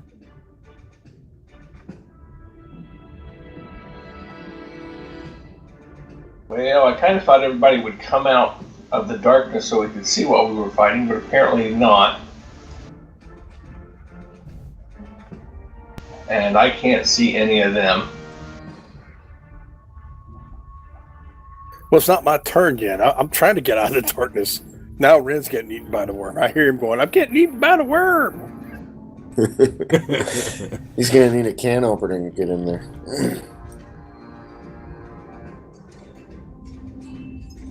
I really just... I'll ready an action. If something comes close to me, I'll attack it. Okay. If an enemy comes close to me, I will attack. Not much else I can do. Spaz moves out of the darkness. Okay. Back to there. Knock her down. He freaking whoops out his little wand. And he aims it at where he thinks that giant worm.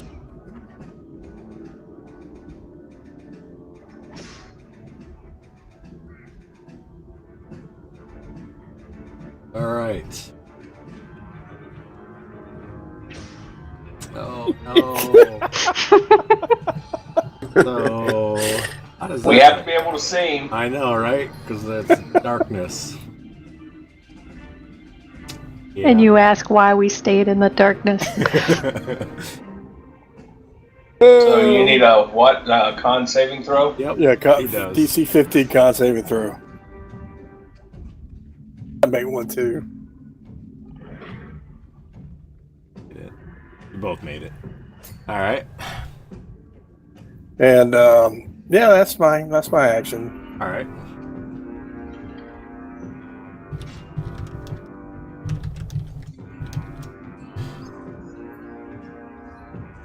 My turn? It is, Ren. So you can try to break free as an action if you want, or you can, yeah, that's what you would do. It's pretty much like breaking a grapple. Did I have my concentration wrong on for hypnotic pattern? Yeah, I think it was... A little C instead of a big C, or? No, I think you still had reverse gravity on. I didn't see the hypnotic pattern on. Well, I thought I had it, but maybe I didn't. I think you may have clicked the other one. Whoops. No biggie. You know what? I'm going to try and burn this baby down. I'm going to swing at him. The restraint gives you disadvantage, I think, on attacks. Just Yeah, I was reading that in the book. yeah. But, I mean, I just don't know if I'm going to be able to break the grapple because These got a plus gargantuan. 10. Yeah. Rather go down swinging. Whatever you want, man. Your call. Let me roll a percentile die. Okay.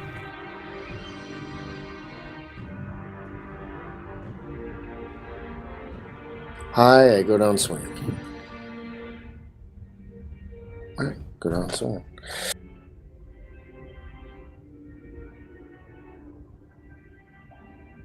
Level 3 smite.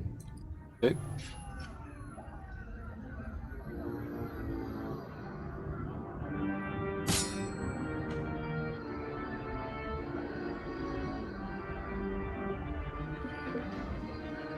You effing up the worm, though, bro.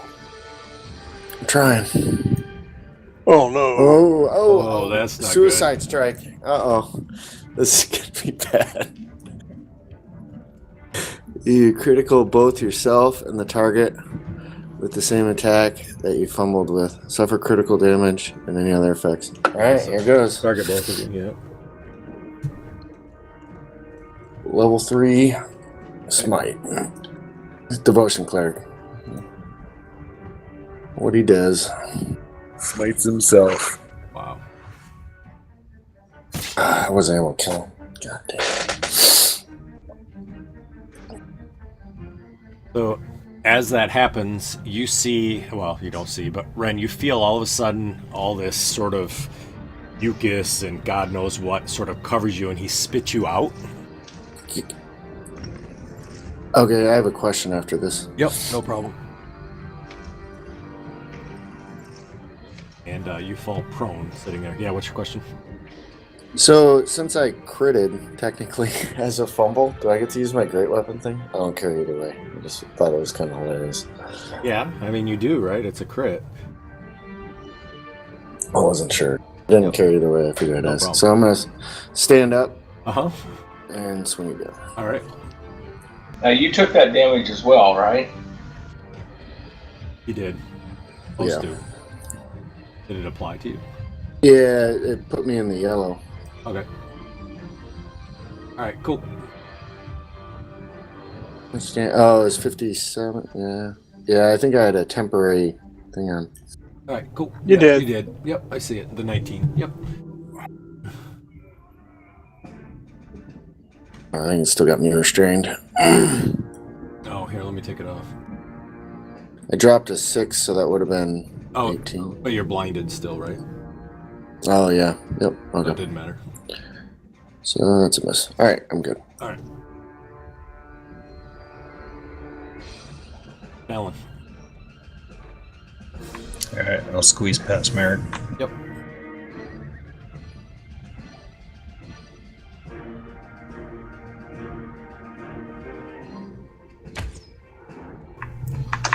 I guess my flurry. Okay.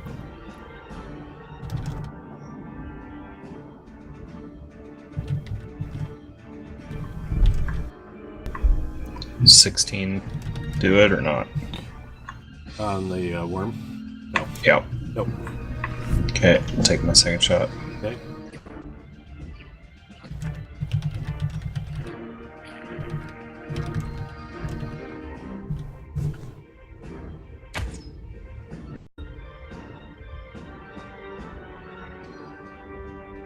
Hey, Ren, since you hit him, how many times? 3 times?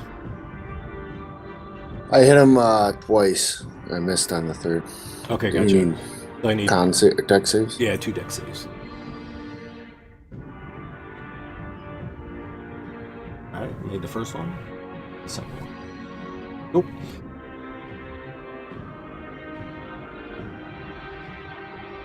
Alright.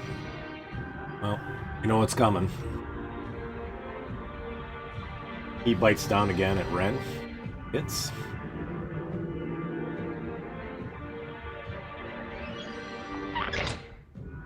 And I need a deck save from you again.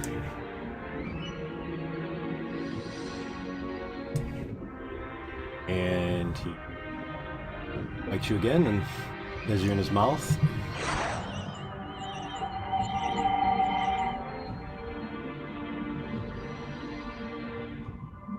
Alright. I'm kind of, not really aware of what's going on, so I'm going to cast Chain Lightning out there. Oh, yeah, sure. And I think it'll hit all 4 of them. Okay.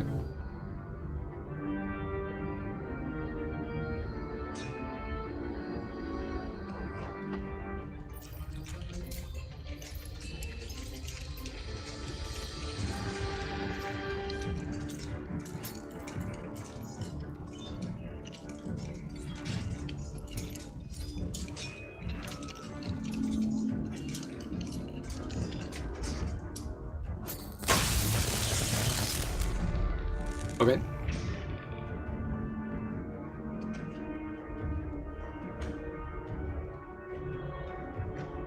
So it did half the damage to them, right? Yeah. Yep, it did. So it woke up all of them, right? It did. It did. Yep. And But I didn't didn't kill know. the I big didn't even. worm. I didn't even know they were asleep. All right.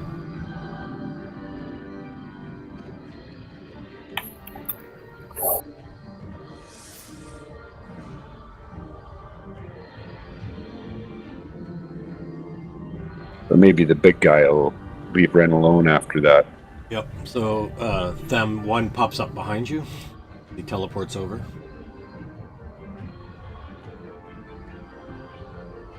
That one teleports. Oh, over.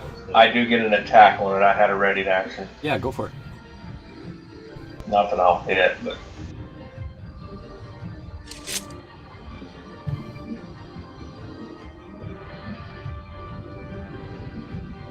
Haleth.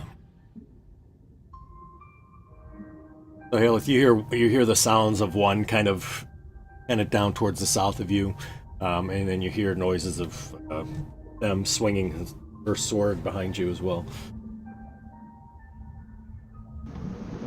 Well, I'm still going for the one that I know is in front with my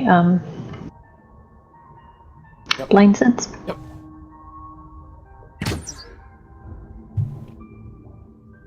Ren is still technically adjacent.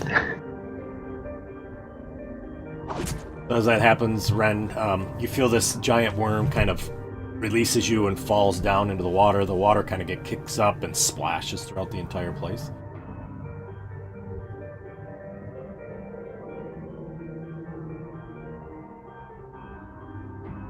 And I'll step out of the darkness over on the other side. Sounds good. Off stays there. I see.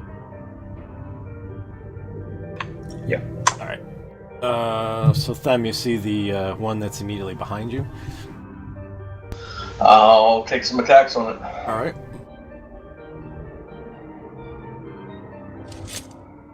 What's with that attack? Oh my! Double fumble.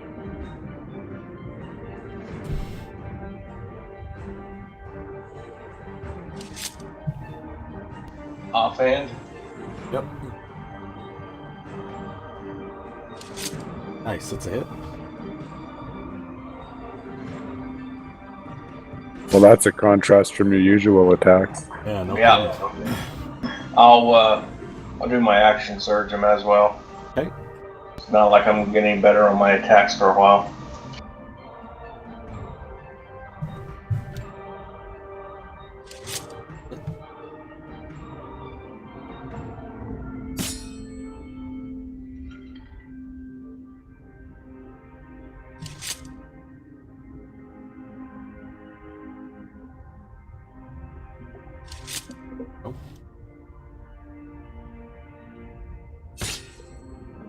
And I'm done. All right. Baz. Well, I see that dude there, and I'm like, I gotta do something to him. Uh-huh. And frickin' can't remember what I can cast on him, but I'm gonna firebolt him. Okay. Row. And yeah, that's Wow. Baz's turn. All right. Ren?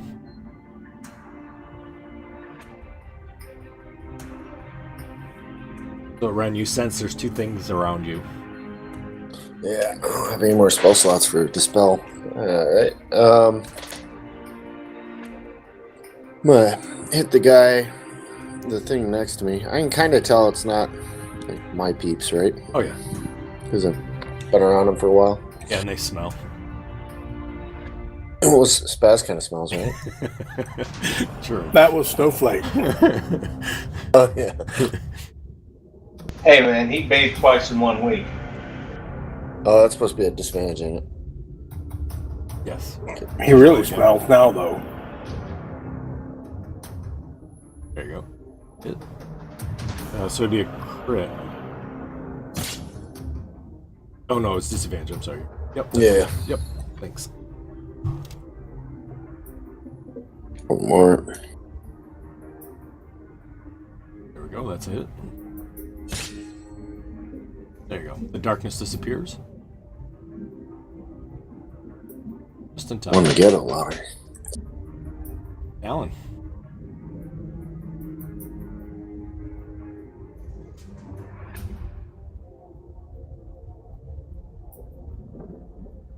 Alright, I'll hop back across.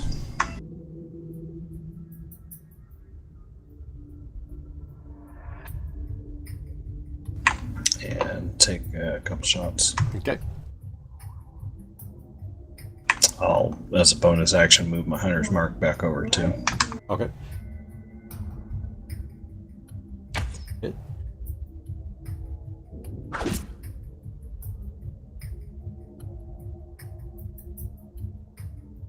And use my flurry.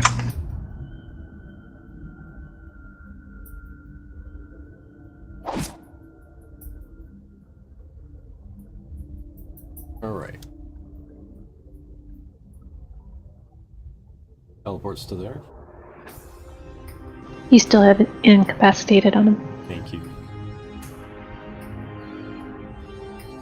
All right, keep running around again. Yeah, I dashed to there.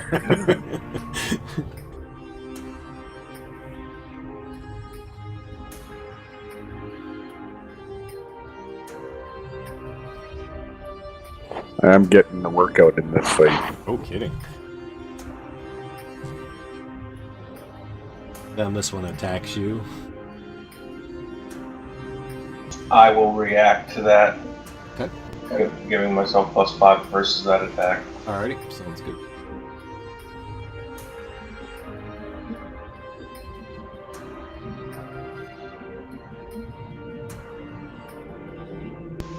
Should they have disadvantage on attacking me? All right, because of my cloak. Right. Alright, and 6 is dead. Okay, cool. Aelith. Shoot at that one? Yep.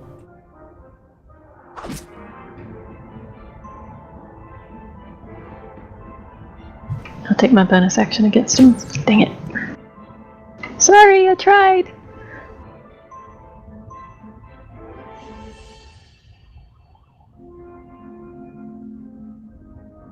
Gonna keep Puff there, or would you like Puff to move?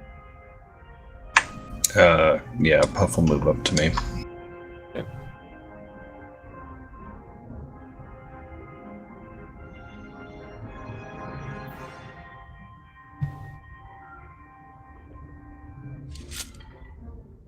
This. Oh, that hit.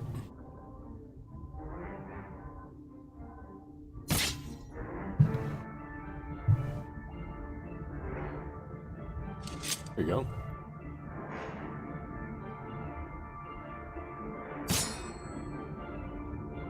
And I'll move up to here and use my offhand. Okay.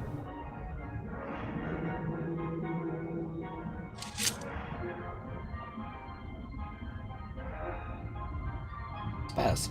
Spaz don't like that guy's so close to him. He reaches out to touch me. Is he wearing any kind of metal?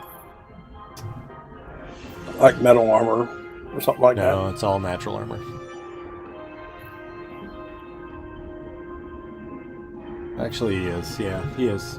Sorry, I misread it.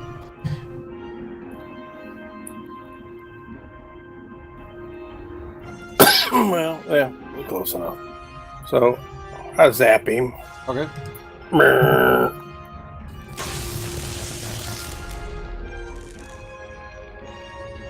run over here.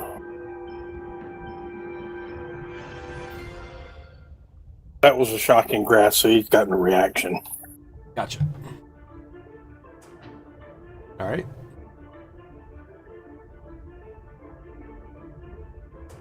Ren.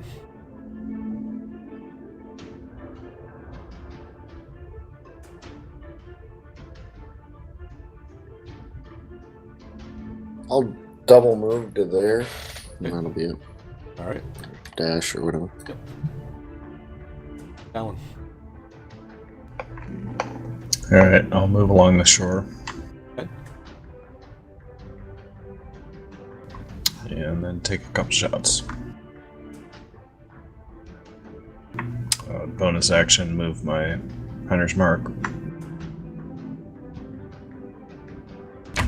Use my flurry.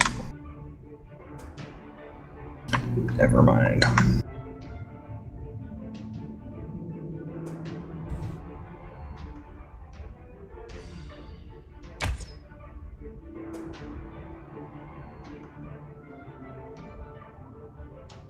I don't know about you, Talon, but I'm about to stop attacking until I get rid of this shit. I'm tired of getting the critical fumbles.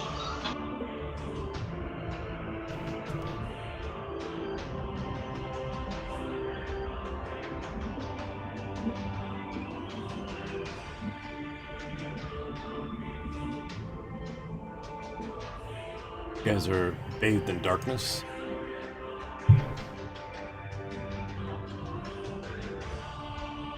By that guy that's between us. Yep. And then you guys feel him move up towards the ceiling.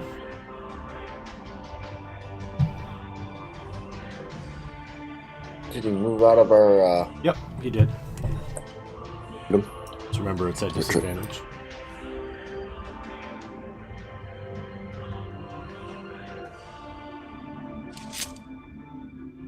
Well, Lord, he's the one that I still cast fly on, isn't it? Yep, it is. I said run.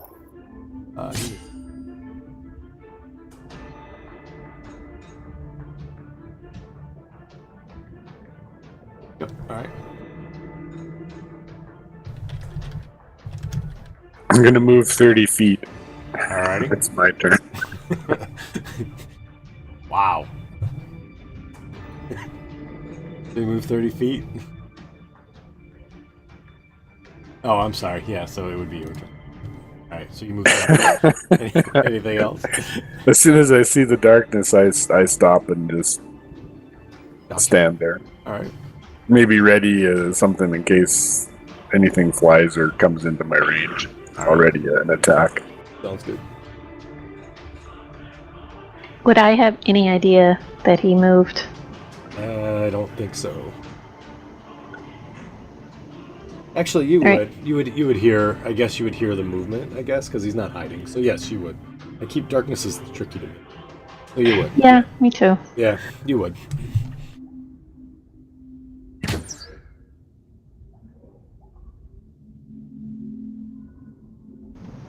So, I'll step back and I have to reload. All right. Puff. He'll move up to me. Okay.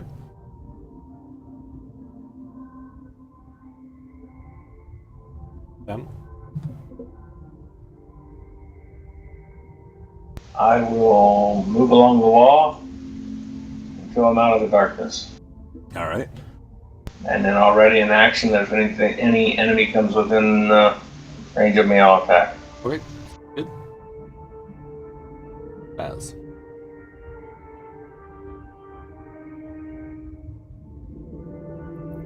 I move over there and I ready in action Okay. to cast firebolt on anything that that worm crawler comes out of the darkness. All right.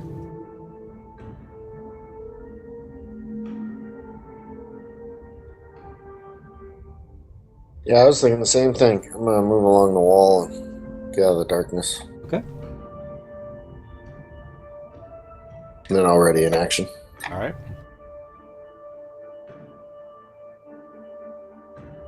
All right, I'm gonna take a arrow walloping shot at him. Okay.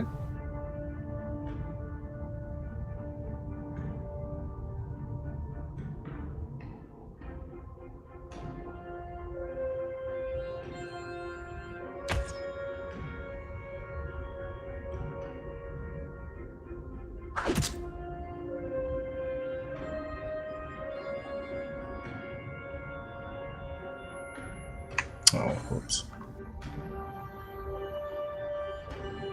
All right. Take a second arrow walloping. Okay.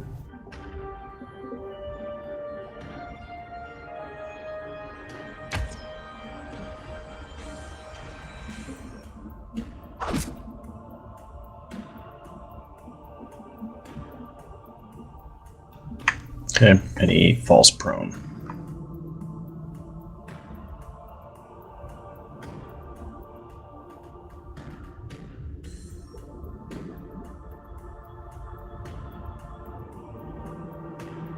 Oh, I've got prone on him twice.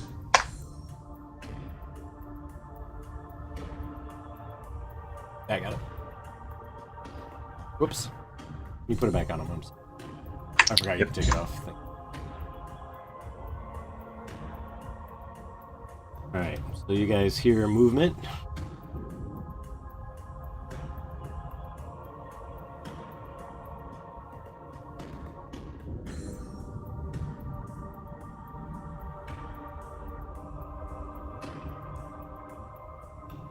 You kind of hear him right next to you. I'll take my ready to action. Yep.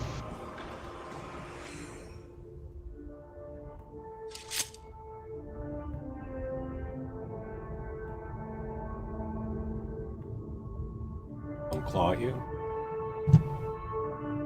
I will on defense of that, react it and give myself +5. And oh, you did a ready action. Yep, that sounds good. And then he swings his trident at you.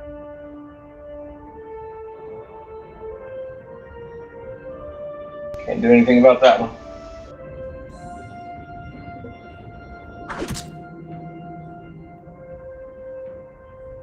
Merrick.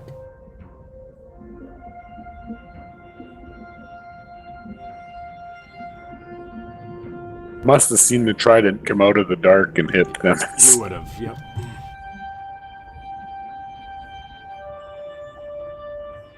I'll go up to there till I bump into something.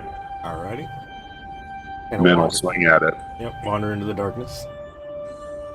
Will it give me the disadvantage automatically? No, because I don't have blinded on you, so I'll just have you click it. I did that initially, but it's difficult to remove.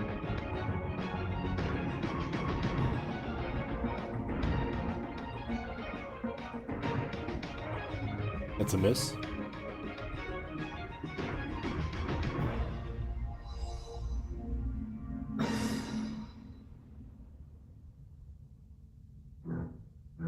Oh.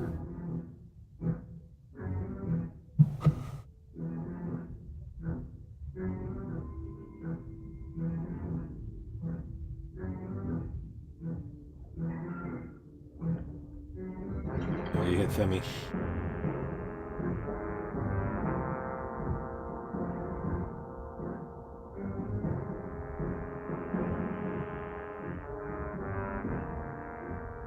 Do your damage, big boy.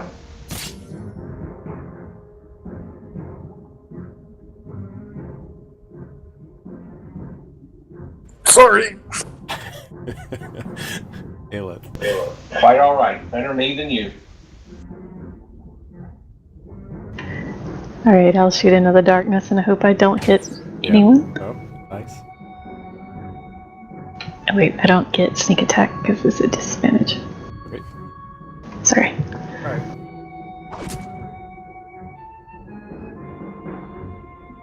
Oh, the darkness disappears?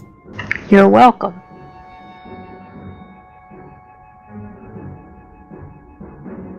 So if I use my bonus action to shoot him, do I get a sneak attack with that?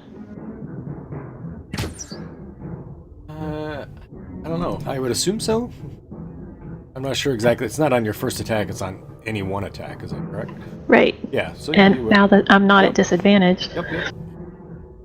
There you go. Quickly dispatch that one as well. I look at Halo and say, Gesundheit.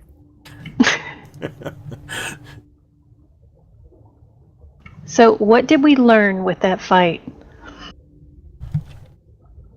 Don't stand next to Merrick when he's swinging a weapon. Stop I said- standing in the dark. It's all Talon's fault. Don't let the worm go in, or don't let the worm put you in his mouth. Wait, the worm put it... Nobody saw that. Could have been worse. You could have put the worm in your mouth, right, Halen? Oh, wait. I cast Prestidigitation on Ren. That makes you look better. I cast it on myself already. Oh, thanks. Okay, so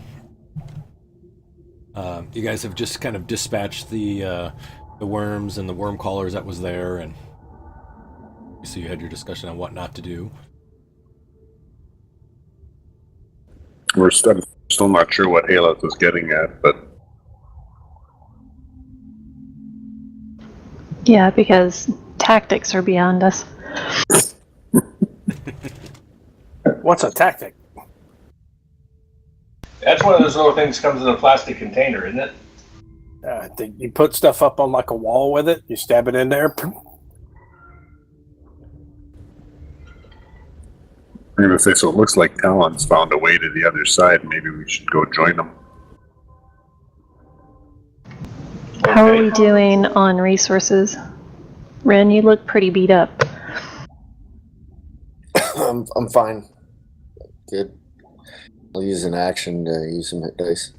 Okay.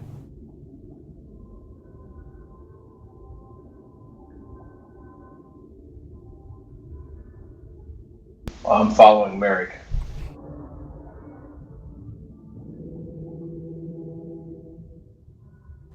I'm going to jump across there too. Is there any Nope. challenge to that? No.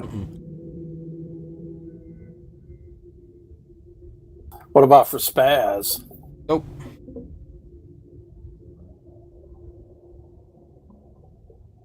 I'm just glad we're not making rolls because I'm disadvantaged on everything.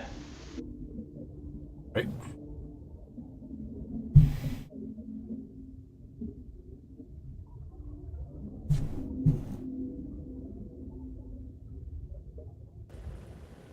Ooh, look, doors. Yep, these doors look the same as all the other doors have. I'm looking for the big red eye. Because there should be one since there's more doors. Nice.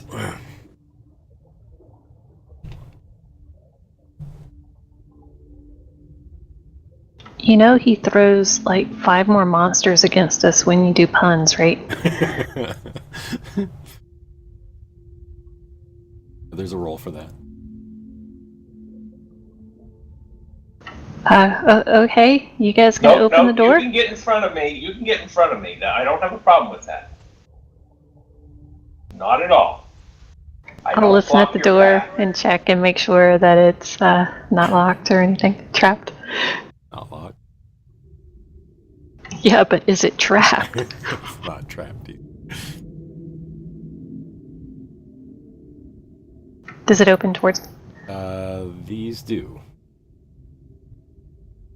So for a lightning bolt that moves that away.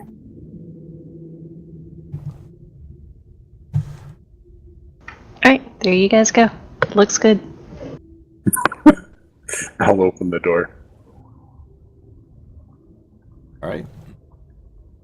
So as you open up this door, this room looks vastly different than the rest of them. This chamber is opulent by nearly anybody's standard, but it seems alien somewhat despite its refineries that you see there. So it's modern furniture is what you're saying? Yes. Matter of fact, even almost scientific-like furniture.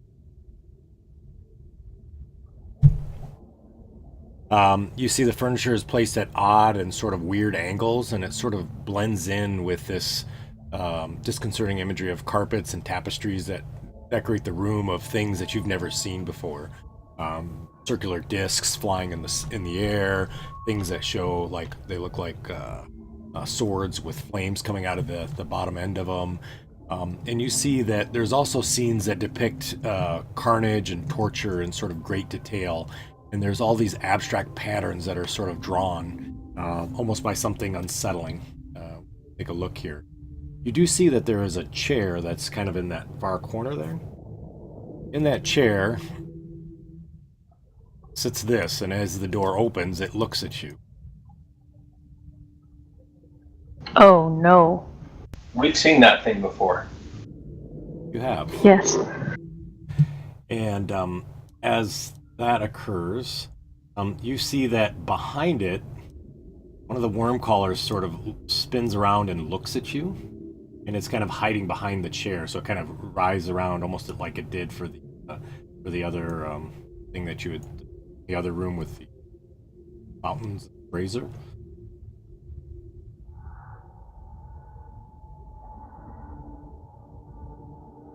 And in your brain, Merrick, you hear a very unusual voice, a voice that's both tinny as well as kind of a high pitch, and it says, "Glad you finally made your way in here."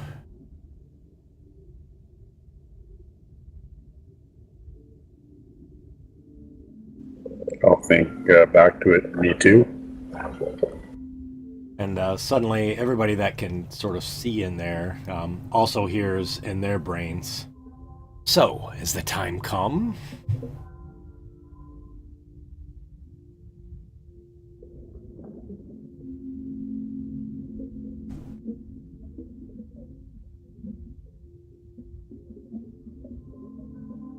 Can I see it from where I'm at? Yeah.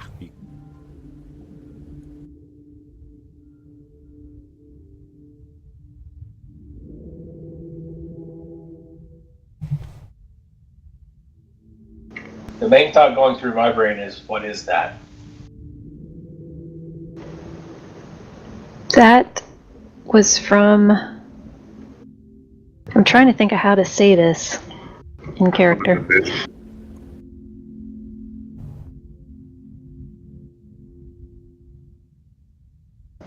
I know we've seen images of it before. That's the thing that helped Kyuss. Didn't we see that in a vision? I thought that was oh no, it's not Kyuss. Yeah, we saw that in a vision at the ziggurat, I think. Oh. So there were a couple of images, I think. Yeah, but I'm whispering that to Ren. Oh, sorry.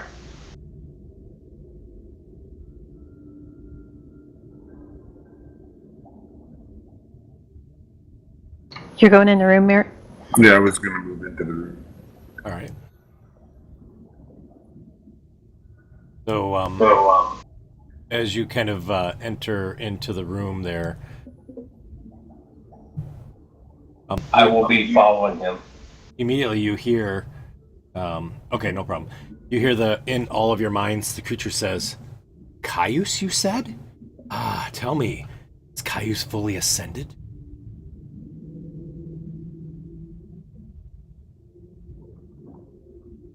What do you know of Kyuss? Please tell me. Has the champion been killed?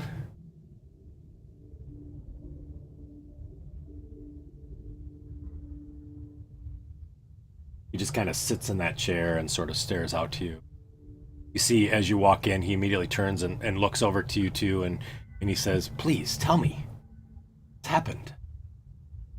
Now, as you've entered the room, you see that there's also a sword of Kyuss standing motionless in the far corner. I'm going to stand up here and hold the door open.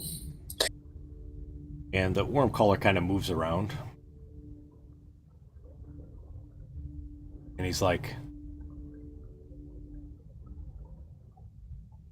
"Please tell me, how much has come? How much is here?" Who's the champion? Prophecies say.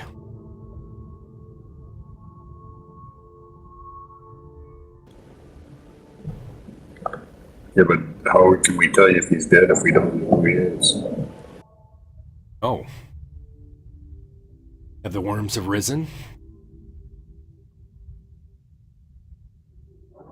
They rose about 80 feet and then fell.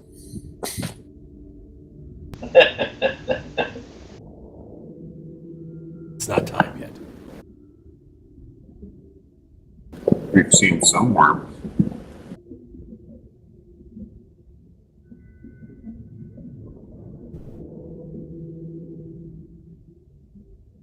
Saw a big one in the talent show in Greyhawk.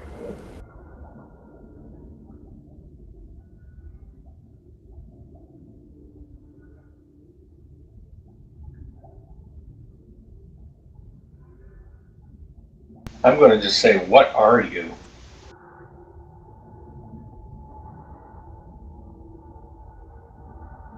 Looks at you and it says, I'm the one and the only. So you're the champion? Maybe we should kill you? Try.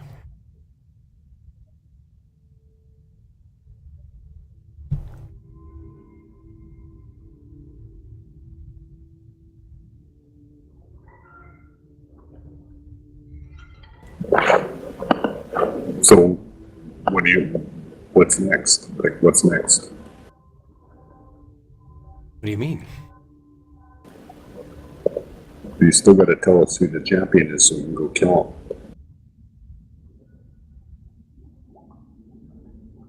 I know who the champion is. I only know that Kyuss will rule this world.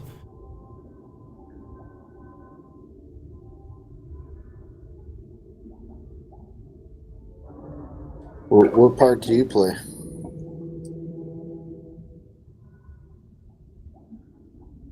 Just here to help encourage the movement of the ultimate plan. He stands up out of the chair.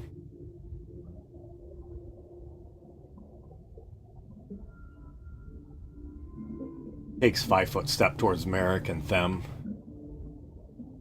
And he kind of looks at both of you, and you see two of the arms sort of just kind of move on their own, and another one kind of points towards both of you.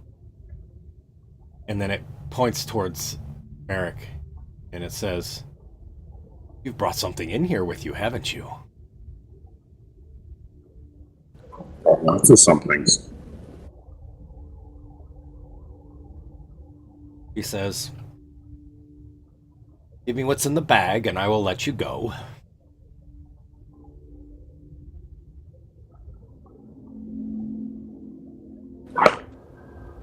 I'm gonna have to say no. Because you really don't think that I know what you carry? It's a nice green stick in your hand, too. Can I have it? He looks, he says, "I don't think so." Guess we're at an impasse.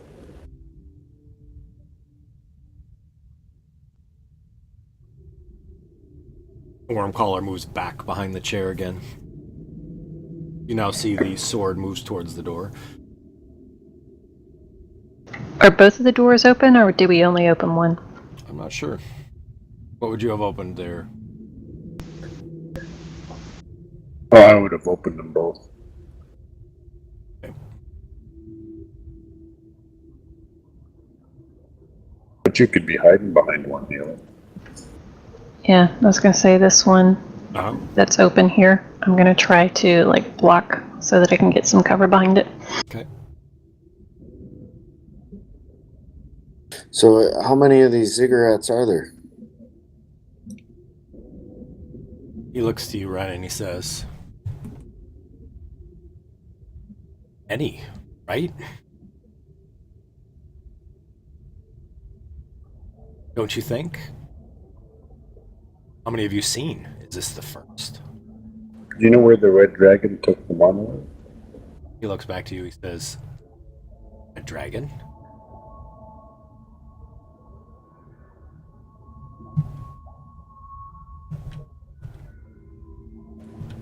Okay. Yeah, it was red. No, it's not, is it? It's truly not red. Not anymore.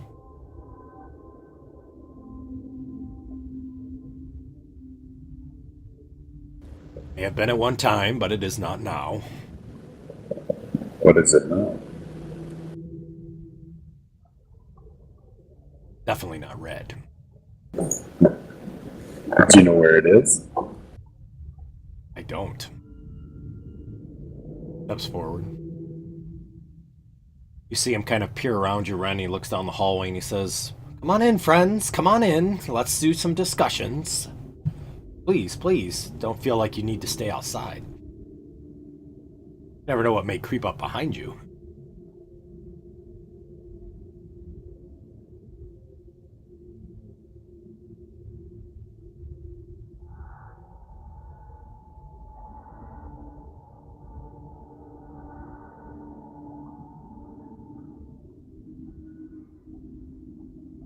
I'm gonna do my divine sense. Is he undead?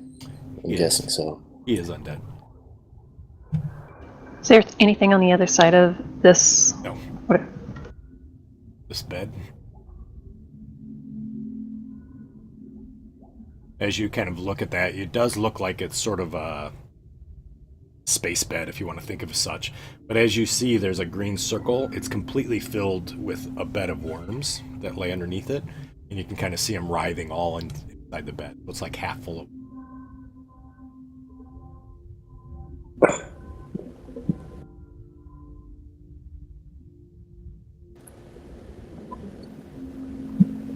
Any more questions for these guys?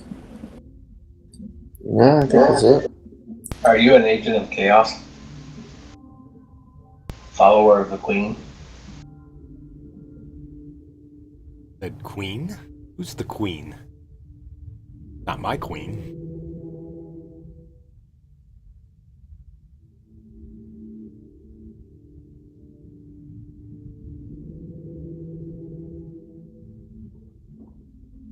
I'd like to make an insight check on that statement. Okay.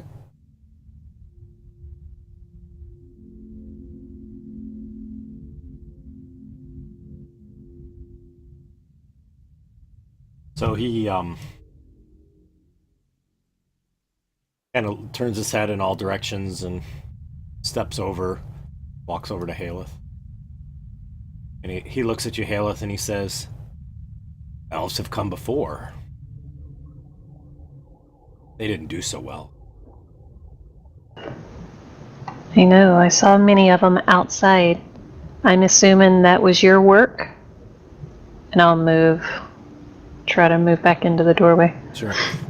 And he kind of follows and he says, outside the ziggurat?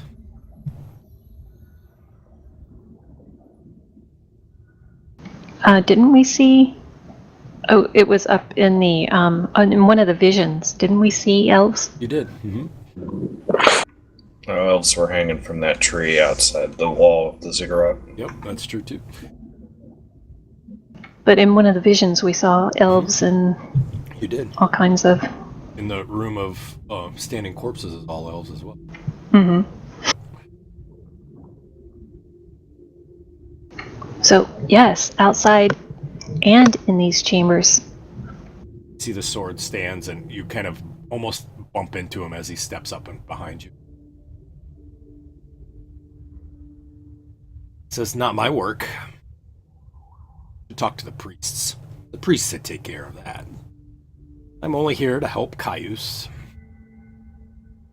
I think things have gone well, don't you?" Kyuss, chaos sound the same to me. If you're a fan of Kyuss, then yes, it looks like things went okay. Why are you still down here and not with him?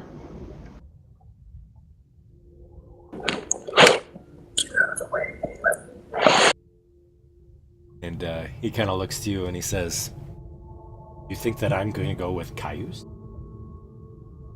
You said you were helping him? Once he gets to where he needs to be, though, I'll be on. I'll move. There's other places, other worlds that I need to go to." Kind of walks and he's like, "Where are you going?" I take my sword, kind of brushes the handle of the other sword in my belt, Okay. and it's gonna blast out some thunder. All right. Go ahead and roll for initiatives for him.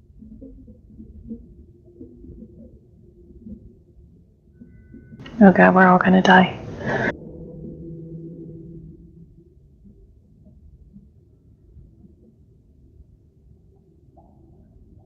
Should I do that?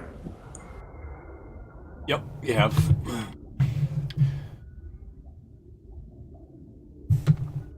Sword fail. Sword of Kyuss fail.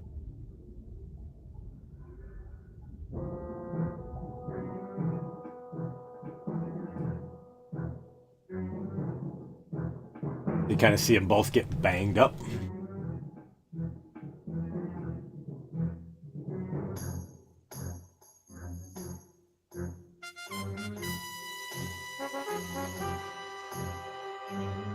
So do I just pass the turn or is it start over? Yeah, no, you would be surprising everybody else, so it'll go up to the top.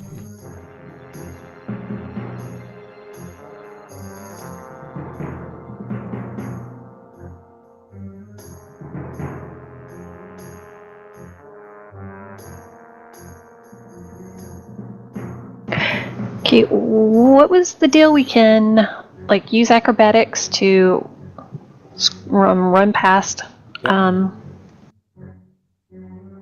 Yeah, I am vacating this room. Kind of like a tumble type of thing. Yep.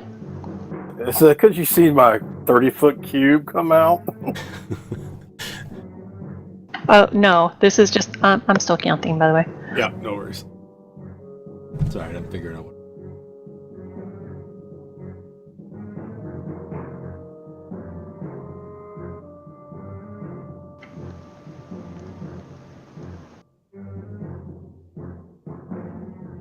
Go ahead and my acrobatics roll. Oh yeah, no problem. So it's 20, 30. Looks like she's doing the swan dive over that guy's head. Comes out in a beautiful tuck and roll. Alright, I'll end up there. Okay. But as I'm going, I will shoot at the Makar, or whatever, Yep, car. as I'm booking it out the way. Okay. I'm assuming not advantage because he knows that we're about to wail on him, right?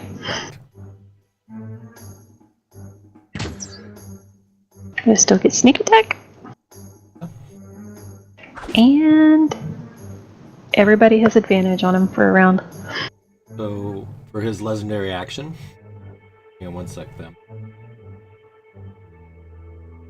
You see that he casts a spell. Counterspell. Okay. So you counterspell the spell? I do. Do I need to roll anything? Nope. By the way, Craig, kudos on getting him to use the counterspell early. Thank you, appreciate it. Alright, that wasn't my intent, but that works. So, alright, Them. I'll take some attacks on that thing. Alright.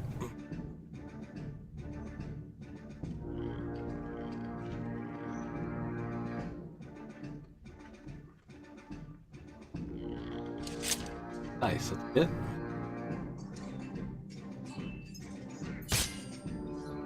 Finally, we're up against one. Yeah, I know, right?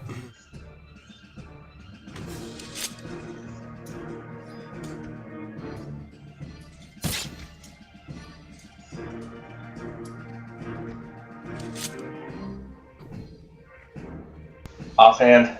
Okay.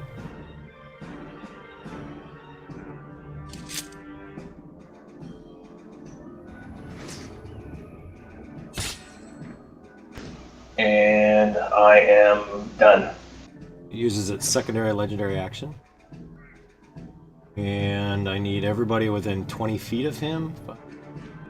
That's Spaz, Merrick, Them, and Ren. Unless you're undead, which I don't think any of you are.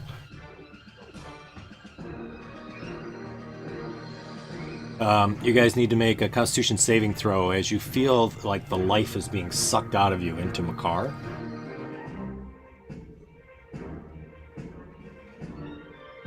Oh, tons of chaos, that thing. And since I cast Counter Spell, I forgot to roll my d4. Okay.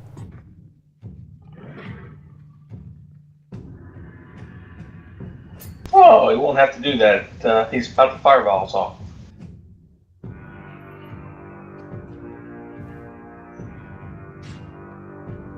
Man, my freaking...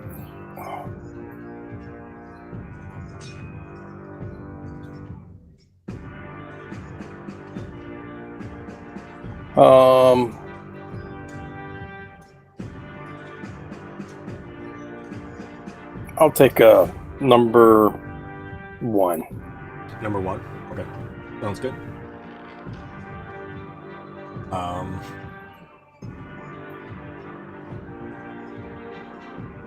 And then damage. We all take half. I didn't target y'all.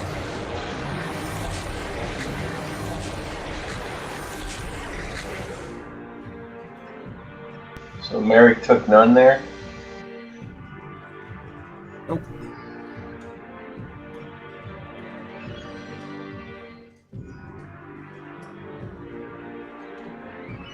The sword of Kyuss swings at Merrick. Misses. Again. Misses.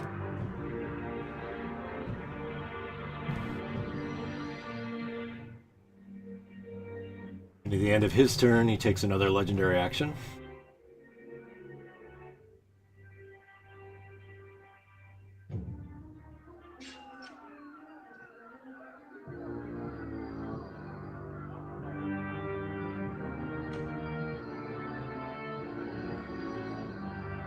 Ren, he looks at you, and as he does, I need you to make a wisdom saving throw.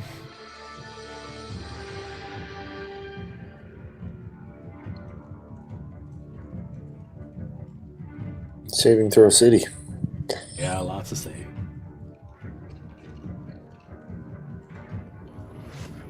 How'd you do? You did great. All right, so you're immune from his frightening gaze.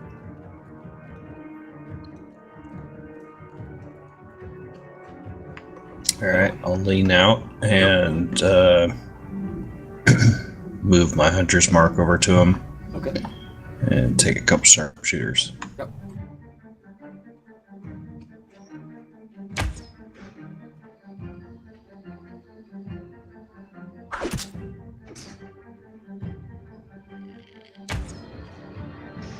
I use my flurry. Okay.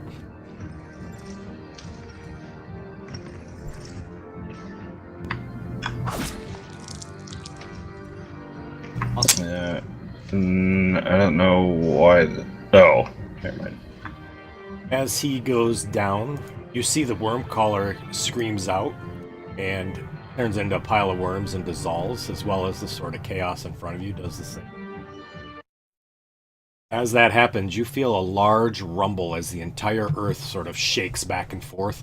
It all kind of bounce back and forth on the earth moving, and you see some rocks kind of fall from the ceiling. Now, when they turn back into a pile of worms, are they a pile of dead worms or wiggling worms? They're dead worms.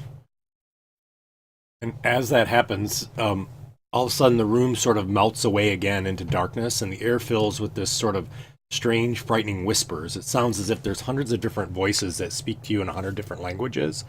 But in an instant later, all the voices have joined into one, and their language resolves into familiar words to you in your native tongue. These words speak of the prophecies of the Age of Worms, and as they speak, you see that the visions of the prophecies coming true manifest before you, allowing you to observe the events as if you were a god looking down upon a troubled world. The visions are violent and horrific. Legions of worm-eaten dead rise from soggy graves and continue to move through. You see an immense and a demonic tree explodes into destruction of life and from the heart of an unfamiliar city. You see a burning comet lances down from the heavens and strikes the earth in a tremendous mushroom-shaped cloud of devastation. You see that there's another city, its town square wreathed with a cloud of black smoke filled with eyes, and it's held in the grip of the shadows that moves independently from their source. You see there's a cackling man who attaches a clawed and withered hand from a bleeding stump of his arm, and the hand writhes into an unholy life. The city built in the heart of a volcano suffers a tragedy during a partial eruption and sees the collapse of its southeastern wall. As the scenes flash by, they are accompanied by a crushing sense of certainties that all of these events have already come to pass.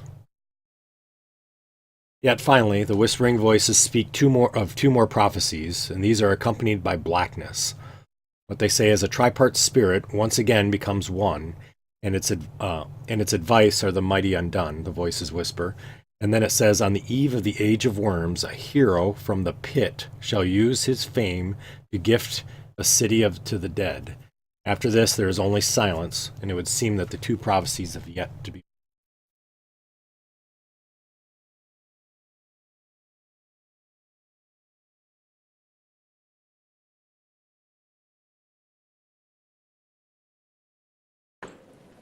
What does this guy have?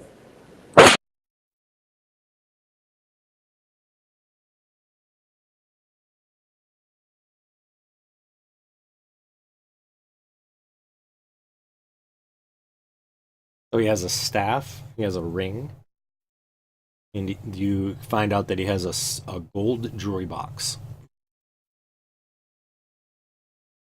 Talon, as you turn behind and look, the lake of worms is completely gone, and all you see is water. Is it still the black water, or is it clear? I mean, it's clear, but it's dark, so, it looks black, obviously, because the rocks underneath are all black, but it doesn't appear to be anything that's poisonous or... Do the worms look like they shriveled up, or they're just gone? They just disappeared. Just like the worms inside the room.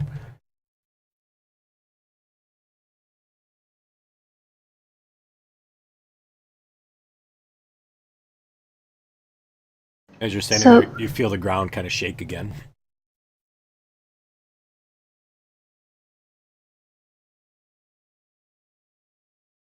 Does it feel like, stuff is like tumbling down? Yeah. Or is it you can see like an earthquake? It feels kind of like an earthquake, yeah. That kind of comes and shudders. So it's about every minute or two you sort of feel this shudder. And you do see some rocks falling and plopping into the water that's there.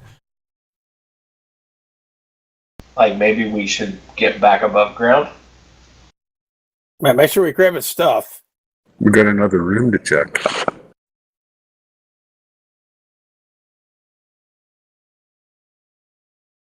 He disappeared, right?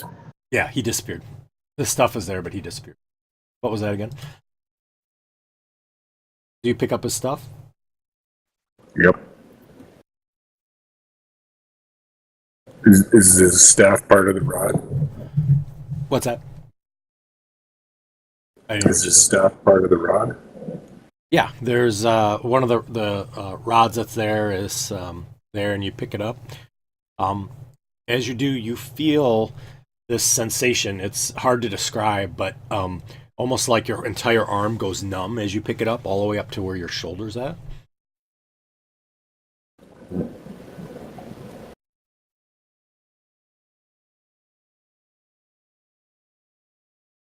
I may have misunderstood. Is it part of the broken rod or not? No, it's not. It's a different item. I hand the staff to Spaz. All right, Spaz, can I have a quick Arcana check? And then...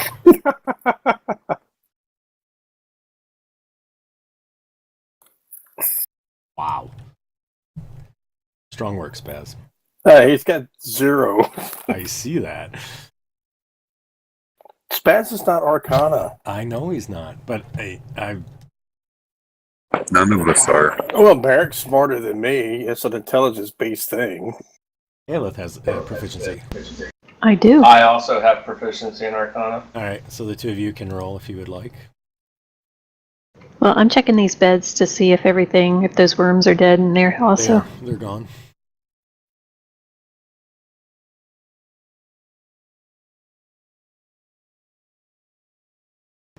I tried to drop that on the tower 3 times and missed it. Did you really? So if I'm I'm proficient assisting in her, that, then so. she gets advantage. Yeah.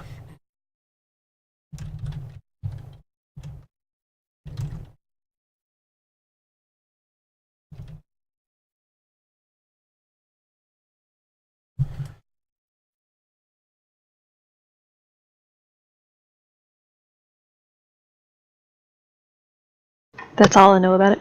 Yeah, And it's in Spaz's hands? it is.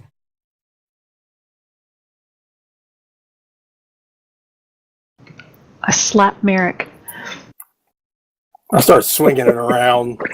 I wonder how this thing like pointing. I catch her hand before she hits me. All Okay, right. good luck with that. I point it in this direction, see if I can make it go off or whatever. All right. Sounds good. In that direction? In that direction. Yep. Why don't you roll 1, 2?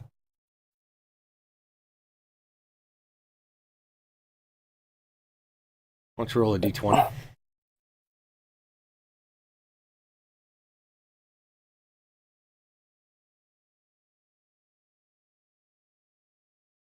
Okay.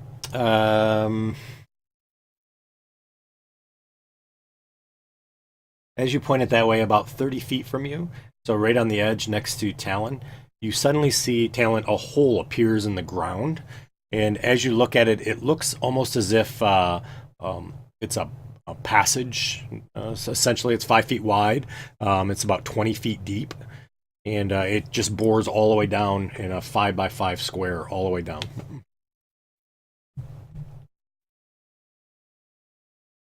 This thing's broke.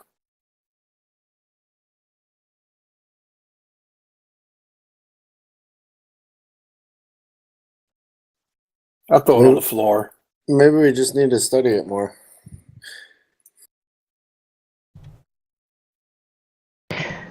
I don't know the details of it. I just remember it being very, very powerful. I go back and look at his eyes. Well, I guess I'll take it then, because I'm the best wizard in the world. I think, once we get to a place where there aren't rocks falling down on our head, I can try to see if I can identify it and get more information, but it's really powerful. Okay.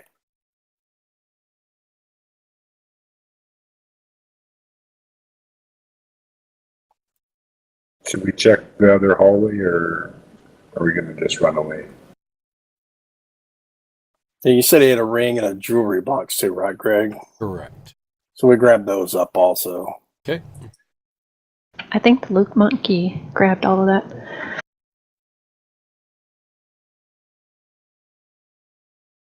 Are we going to the other room? I mean, what's the situation like? I mean, is stuff really falling down around our heads? Yep, and as you guys have been standing here, you do see that continued more and more rocks are kind of falling down at this point. It does appear that things are getting worse as time goes by. Spaz can always teleport us out of here. Yeah. If I was attuned to that helmet, we could, but I'm not. No. Let's kick this door open, Merritt. Okay, Ren and I open the door. Is it open in or out? Should I ask that before? So you're gonna kick that door open? Yeah. The door opens in. So as you kick open that door, you see that the room appears to be sort of out of place. The floor is covered with kind of a thick green carpet that's there. You see that there's a long padded sort of couch that's sitting there in front of you. You also see some small padded stools.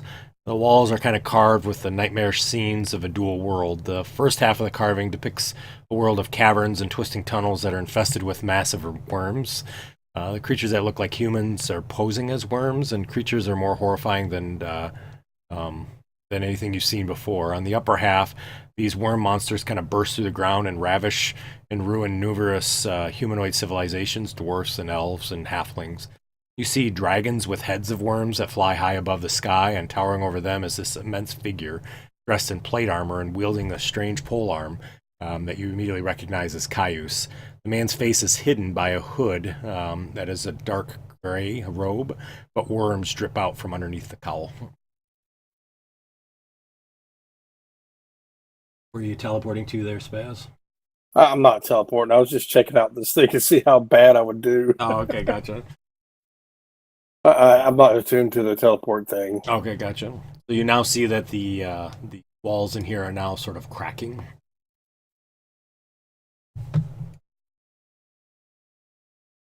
We'll run up and kick this door open. All right. So as you sort of kick.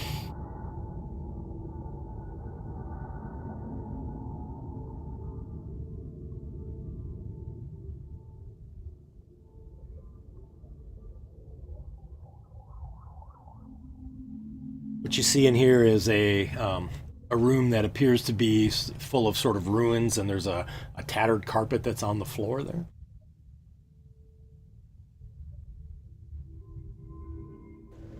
I'll open that door. All right. As you guys are opening up the second door, you see now the walls here are now cracked, and some of the earth is sort of moved on the carpet, and you feel like there's some jagged edges here. Out here, you see large rocks now falling into the lake. So would it be like a survival roll to see about how long we have, or nature? Or? Yeah, sure. There's got to be an elevator out of here somewhere. Survival? Sure, you can do survival. I'm not very good. Anybody know how long we have?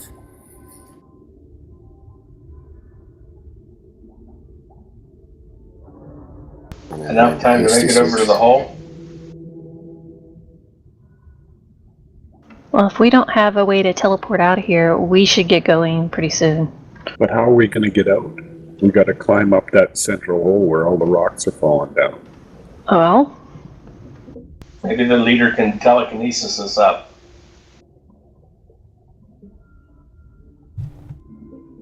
Let me see. See if I can do that. I could. I can't do that. If you did, you can't. Too bad, because if you could reverse gravity, all those rocks falling down would fall up. So would we.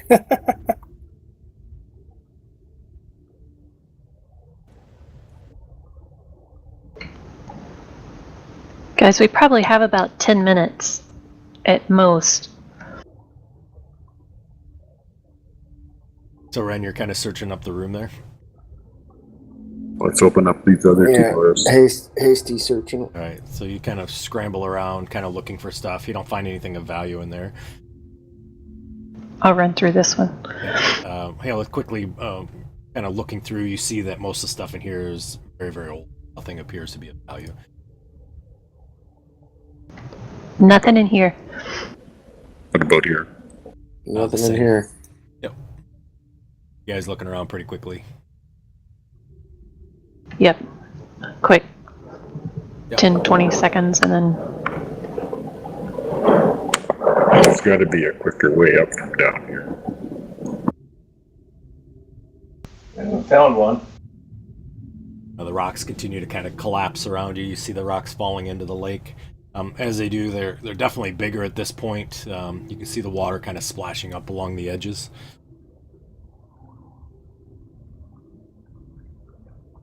At what speed are you guys moving? Walking quickly? Running? Hauling ass. Spaz is. All right, gotcha. So y'all are kind of running around the edges there. As fast as Miracle travel. All right. But as you get to there, you do see that the floors in here now have cracked quite a bit. 3-4 feet difference between the levels, so you kind of have to climb up and over. Spaz, as you come into this room here, you see that the bodies are now sort of all collapsed on the floor, and it's kind of in all different positions. The light also is gone in this room. The ever-burning torches aren't working anymore. And as you look all the way down, you see that the fountain at the other end is gone, and the braziers are still in there. And all the worms that were on the floor that were kind of dead or dying are all gone.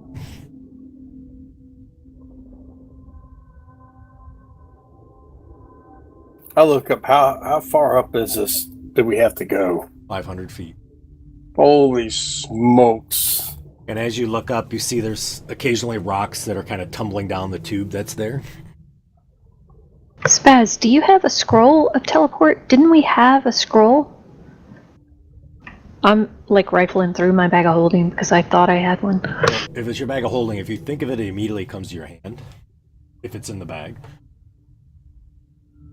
I don't have a scroll of teleport. I say we start trying to climb. Well, I could cast telekinesis and try moving us up faster, and just like put you on the wall, and you hold on to a wall, and we'll go on up. Don't we have ropes up there somewhere? 10 feet above the hole, so 20 feet above us right now. Now, let me do the math real quick. There's 1, 2, 3, 4, 5, 6 of us. So every round, I can move us 30 feet, I think. I'll start climbing up myself. Right. I'll help boost anybody up that I can to try and get them up to the rope. So remember, Yeah. Okay. Go ahead. Did we leave a rope hanging down? I think it was 10 feet off the ground. Yeah. Okay. So my spell lasts for 10 minutes, so I could get us up, but it's just going to take us. So I could get us up.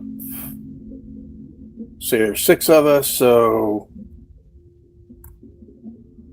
every 6 rounds, I can move us 30 feet. So in 10 rounds, 1 minute, I can move us 300. So I could telekinesis out of here within 2 minutes. That sounds better than trying to climb out. I think that's the case, but I'd have to pick you up, you have to hang on to the wall while I grab the next person and send them up. Yeah, we got lots of handholds. And remember, there's caves, right, that kind of litter the hole all the way up. Do you remember you guys were fighting through the caves or walking through the caves? Yes. Yeah, so there's cave openings that you potentially could do back. Okay, that's what I'll try to do if you guys are good with it. Because Sounds like a plan. I really worried about climbing 500 feet in, less than 10 minutes. So I'll need all of you to make a dexterity saving throw as you have to dodge rocks that are coming down.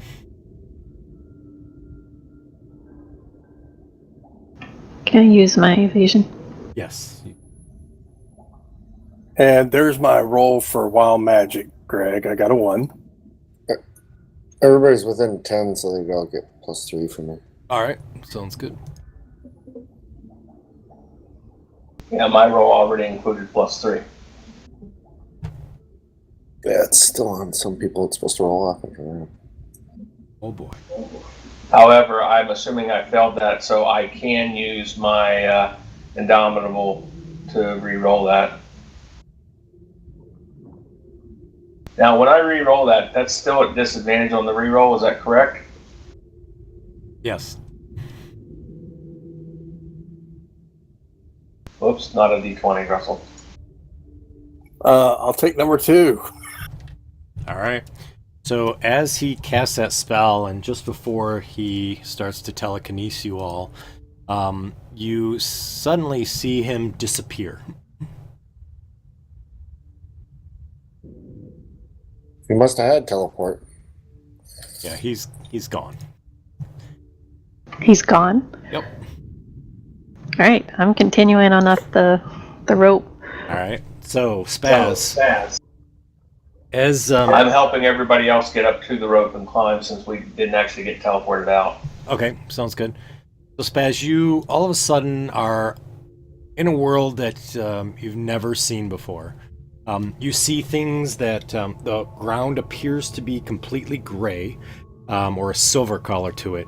You do see that there are, and it looks almost like, kind of like snow, and you see there are these rock outcroppings that almost look like floating islands that are floating up in the air. And on each of those you see large buildings, and these buildings are all in sort of a dodecahedron type of shape that's on them.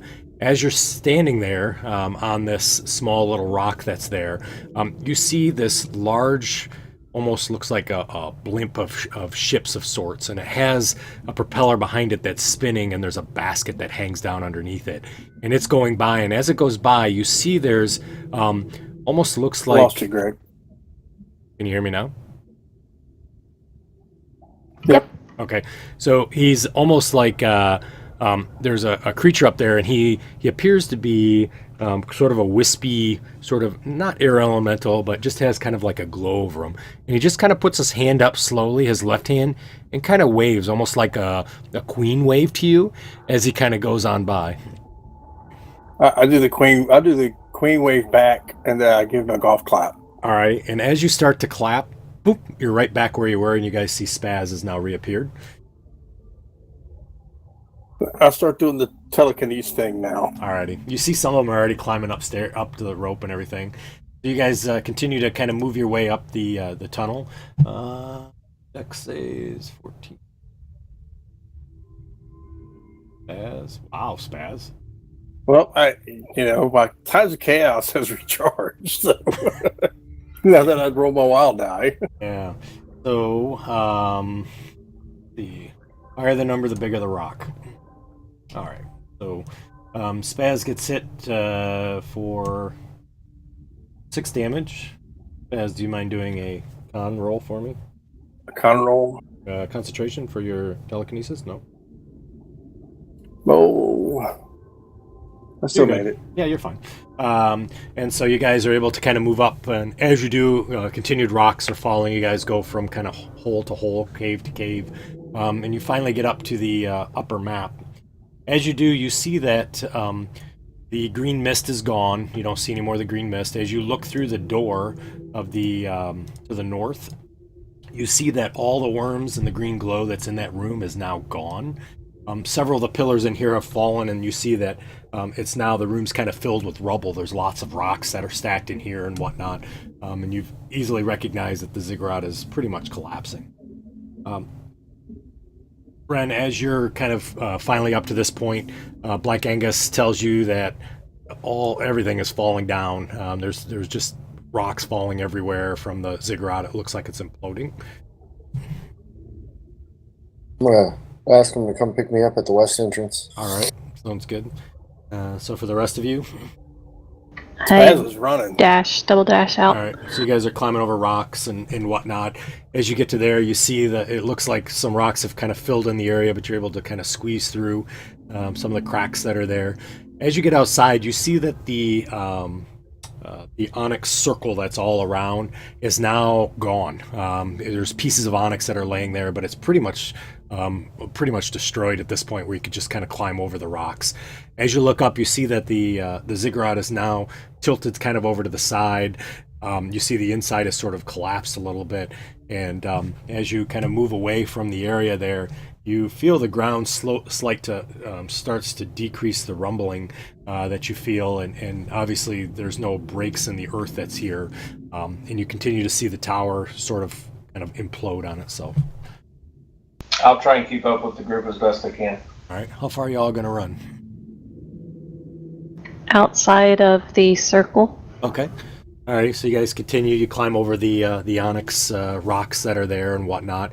As you do, as you look out, as you're running out into Kaluth Mar, you see there's all kinds of various creatures that are all sort of running, almost Jurassic Park style, if you want to think of it that way, running away from the tower and into the jungle. There's all kinds of creatures that are doing that, of various things. You even see a gang of what looks like hobgoblins over to the north that are kind of moving through. There's about 30 of them that are going into the jungle.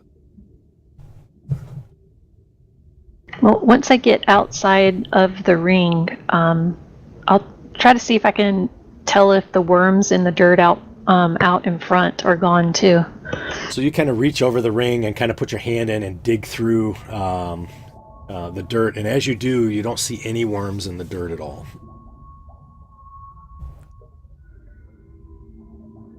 After about, I don't know, maybe 3-4 minutes at the most, you suddenly see the tower completely implodes on itself, and as it does, there's a large gaping hole that's there that kind of goes down, and the rumbling sort of stops, and you just see this large vacant hole where the ziggurat once was.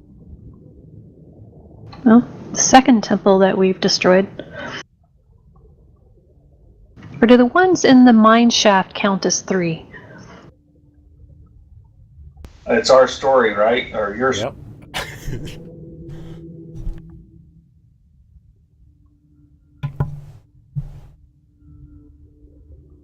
don't feel bad about it. So as that finally collapses,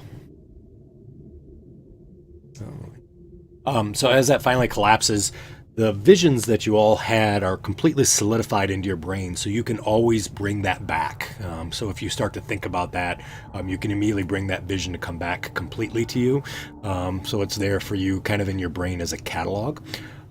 Also, you feel now that you are... you have this deep feeling, you don't know if it's from your gods or whatnot, that you are sort of inexorably bound now to these prophecies, as well as to seeing what happens with the final outcome for the Age of the Worms. And you also feel that your actions or even your inactions will help decide kind of the final outcome of this. So you've really found out that you're kind of now completely intertwined in the story, whether you do anything or not. And so, let's see. Oh, okay, cool. So what happens is you feel bestowed by sort of this, blessing by your gods, each and every one of you. And for each of the visions that you looked at, which was all 6, you now have 6 opportunities to re-roll a d20 roll, any d20 roll you want. But you have to accept the one that you get, even if it's less than. So these are considered to be kind of like fate points. And then once you spend them, they're gone forever. However, your gods tell you, however, if you continue through on, sort of taking care of these Kyuss, as well as the Age of Worms prophecies and preventing them, you may gain more of those fate points as time goes by. So you have basically 6 fate points. Yep. Kind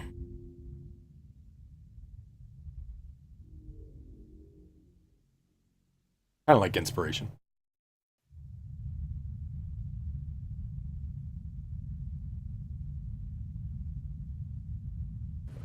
We need to find a place to rest, I would think.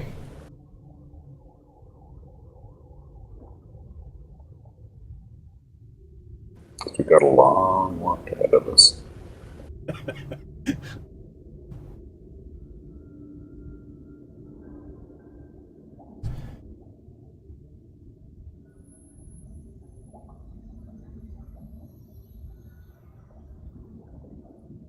Well, I could we rest. I could do the helmet thing and then get us back.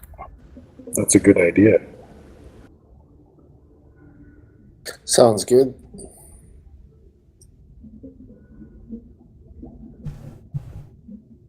Where would you guys like to?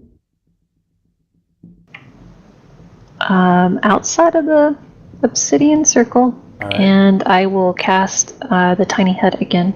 Oh, that's right. I forgot about the tiny hut. I'm going to get rid of my tiny hut. All right.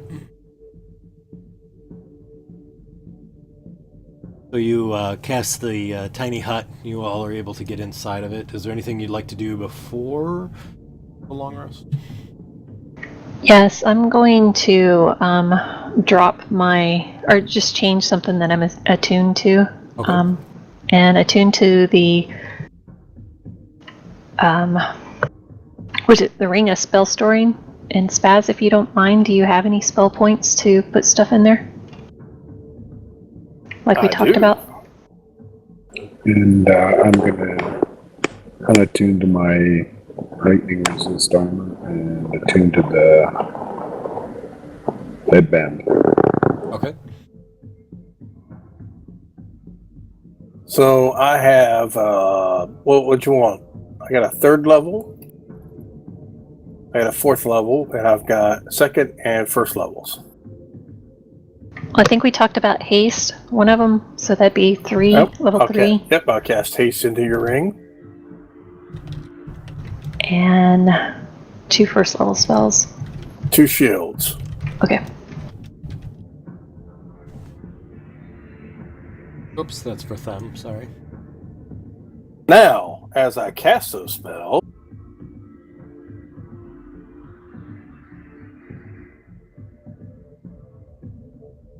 so the first one was for the haste, the second one's for a shield, and the third one's for a shield. Okay. Oh, it did. All right. You get a fireballs inside a tiny hut? Yep. Oh no, I Good thing didn't think about that. You didn't get your long rest in yet.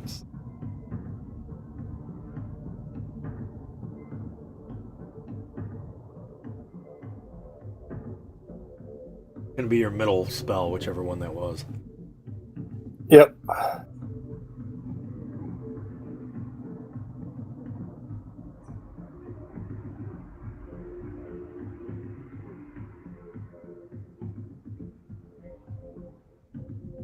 Can I have a religion roll, please? And Talon, can I have a history roll? I think you have history, right? Um,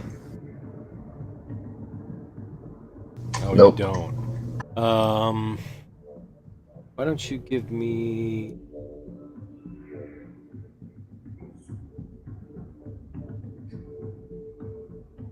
Why don't you give me a wisdom roll?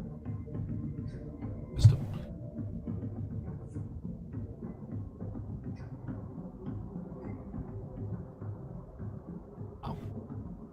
Oh, can you click advantage, Talon, and roll that again? Oh, never mind. Which one did you pick, Spaz? Okay, and then all of a sudden, as Spaz casts his shield into the ring, you see that there's an intense flash, and everybody is blinded. And can you roll a d4 for me, Spaz? You're nice, Greg. I figured you were going to do it whenever she casts the shield. No, rather do it. So, okay, all right. And then for a couple of seconds, you all are blinded, and then it disappears. Yeah, you just got flashbang.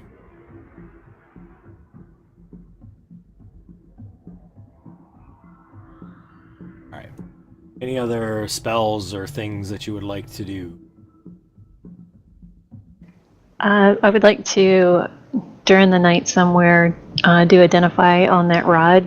Okay. And anything else that we might have picked up that anybody wants me Got to that take a look at. ring, and they got the jewelry box. All right. Sounds good.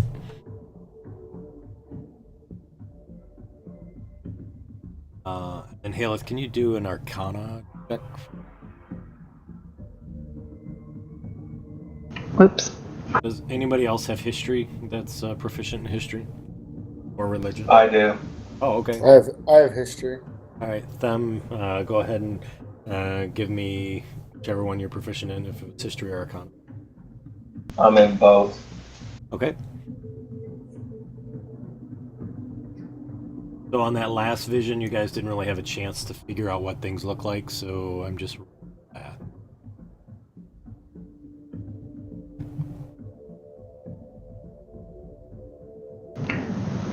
Wasn't Malagarius one of the, in the temples?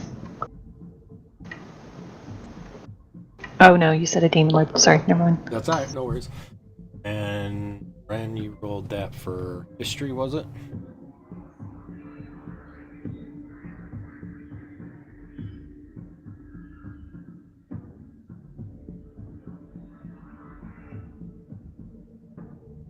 Yeah, okay, alright, that's all you guys get.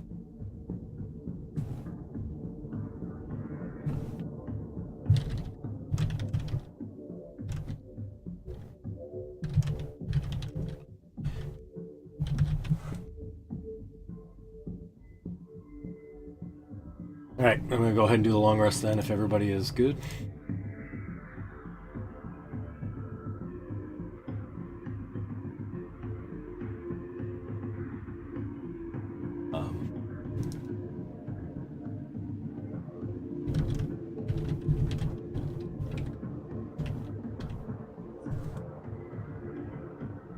I think that knocks off my level 3 exhaustion, doesn't it?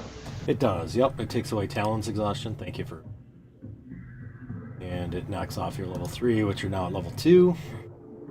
Which means I just feel really, really tired.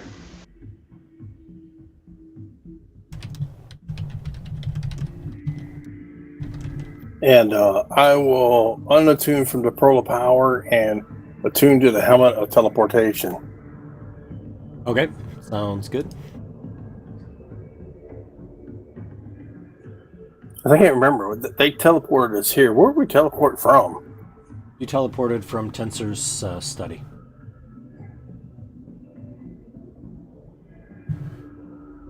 So you can decide wherever you want to teleport everybody.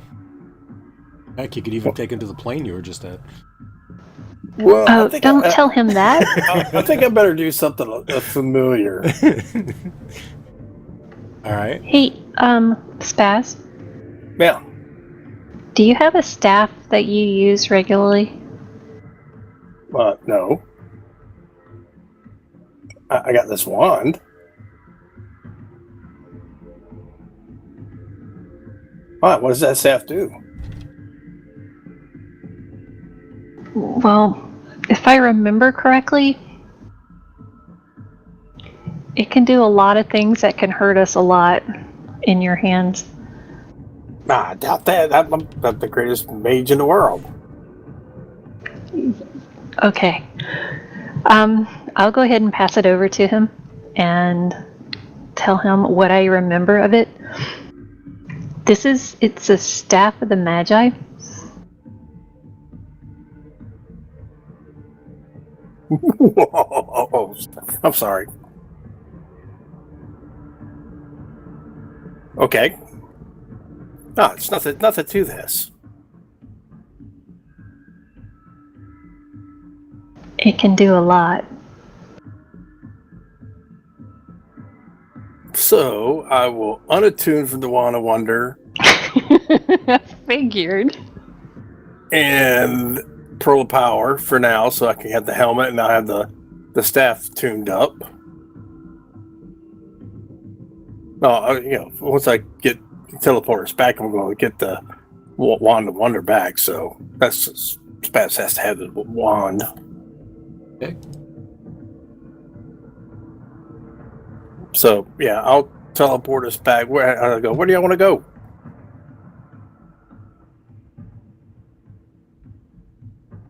I guess our house in Diamond Lake would be very familiar to him. I think we should go to Diamond Lake. To our house in Diamond Lake? Well, yeah, I know that place real good, but I can take us wherever. No, I think that's the right thing to do. Wait, are we supposed to go back and talk to Tensor, though? Yeah, I think we need to go to Tensor. Maybe it'll tell us where that other ziggurat's at, too. Well, you want to go to Tensor's? Tensor's is where we go. Oh, look at that. So everything sort of shimmers. You have kind of these lights and stars move by you very quickly. Where at Tensor's house were you looking to teleport into? I guess where we just left from. Where we left him.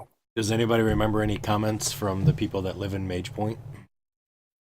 That you can't teleport into Tensor's building? To his front door.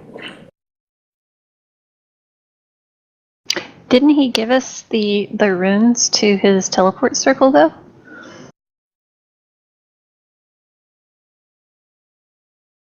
I think so. So you guys teleport, and as that happens, you find yourself inside the circle of his teleportation circle. As you all appear, you do see that Agath is standing there and kind of looks a little bit shocked, and then looks at you all and looks back and is by himself and says, "You're back." That was unexpected. Well, of course we're back. How did you... Never mind. Please, step forward. Out of the circle, please.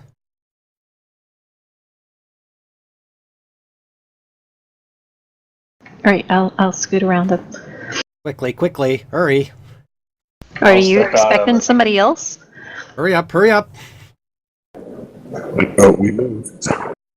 As everybody moves out of the way, he kind of nods his head a little bit towards Haleth, and boop, there's Tensor. What the? He looks around. Hey, you're back. See Agath go, whew. Does this seem odd that they all seem surprised that we actually made it back?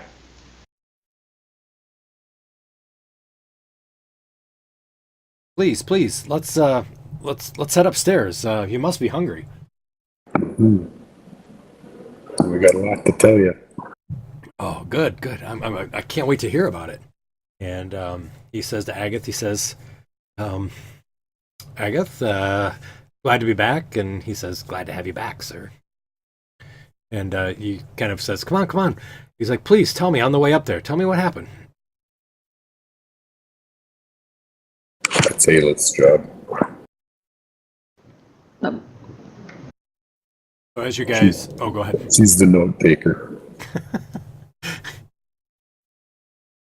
As you continue up the long, or continue down the long passageway, as you remember the windows as you pass by, the earth seems to get farther and farther down past each window. You finally end up in his study, and he walks in and kind of points to the chairs and says, please have a seat. And he looks to Agath. He says, could you please get Elagos and call for Celeste, please? We need them here right away. And he kind of sits down and he says, oh, I'm sorry. And he says, we'll have some food here for you in just a minute. Where are you coming from, if you don't mind me asking? I don't mind at all. I had just traveled out towards Greyhawk. I needed to go to the Great Library. Definitely found some interesting information, but I'd love to hear what happened out there.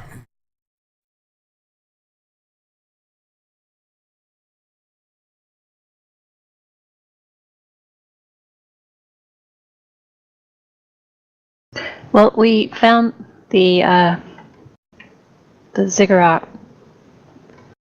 Okay. Do we need to wait for the others before we tell you? I think that's a great idea. And he says, please have some food. I'm going to go find out where they're at. And you see he steps out and he leaves you in his study, which has all those pictures that are all over the wall of various places. You see his desk that's there. And you do see a book that's on his desk.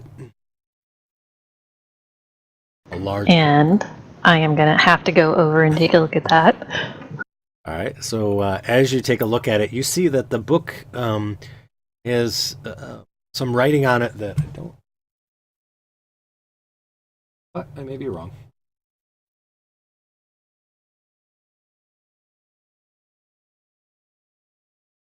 So there's some writing on the book that you're unable to read. The pages of the book appear to be very old, and the book looks old as well. I'll start casting Comprehend Languages as a ritual. Okay, sounds good. So as she's doing that, how about for the rest of you? I'm going to start reading this manual of whatever I have here. Manual of health. Okay, all right, sounds good.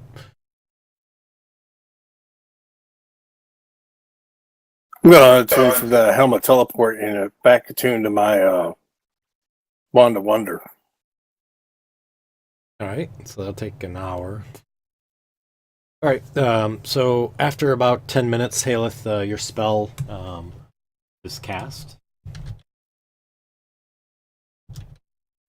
And he's still not back yet? He is not.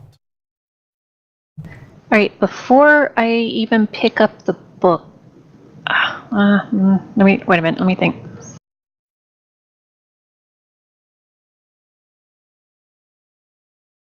Yeah, I'll just go ahead and look at it. Okay, sounds good.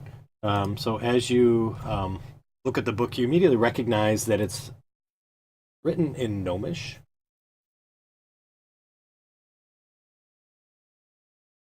And the title of the book is that.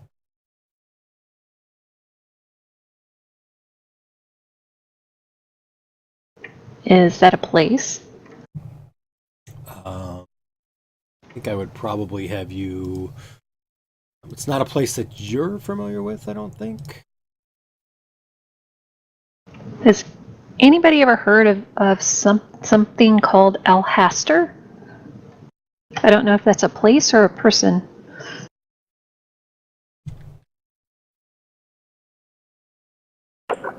No, I don't think I've ever heard that. I'll just flip to the intro real quick while we're discussing it. Okay.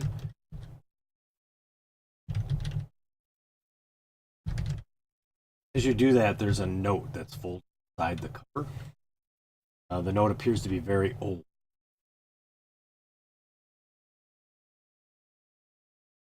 Alright, I'll carefully unfold it, see if I can read it real quick. So as you open it up, you see handwriting. It says, Alistair is the key. It's written in common. Missing heretics appear... sorry, I gotta apologize. Missing heretics never captured. Possible site of the Eben Foundation. As you're paging through, you hear somebody clear their throat.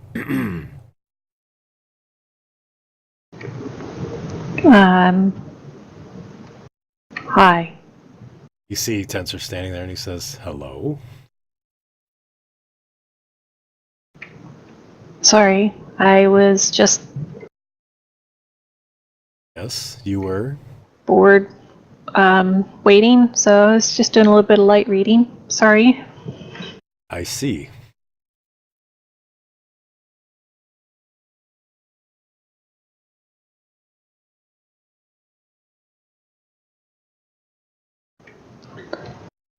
Where is Alhaster?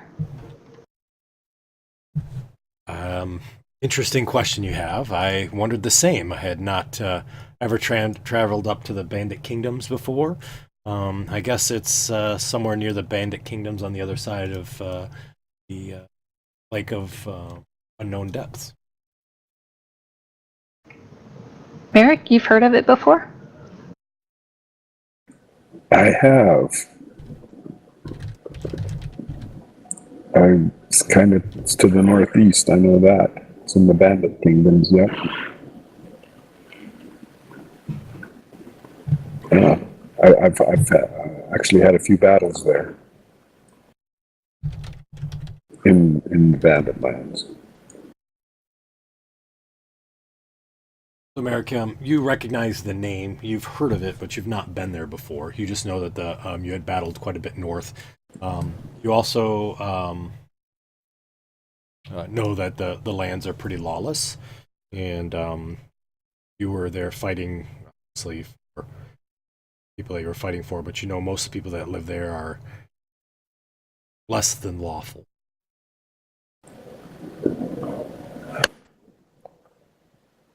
They would not be Fennesenian's favorite people. Probably not. Is this related to the information that you found regarding Kyuss? He looks to you and he says, it is. I was hoping to hear about your stories first, but obviously, and respectfully, you have tried to find out more at haste, probably because you know how bad things are going to get. Please, take the note. It's yours.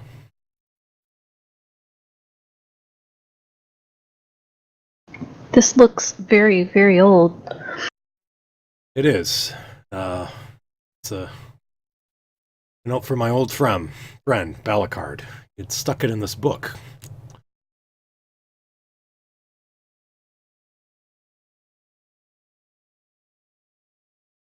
As you guys have been off into the jungle, myself and Celeste and Elagos have been researching both the Eben Triad, Kyuss, and causes of Balakard's disappearance. I was actually at the library trying to look up a little bit more on the Eben Triad. I didn't know that it was prevalent as it is, and I think Celeste had found this book in the library below in my tower here. Balakard must have tucked it in someplace into the books, and I had never really seen it.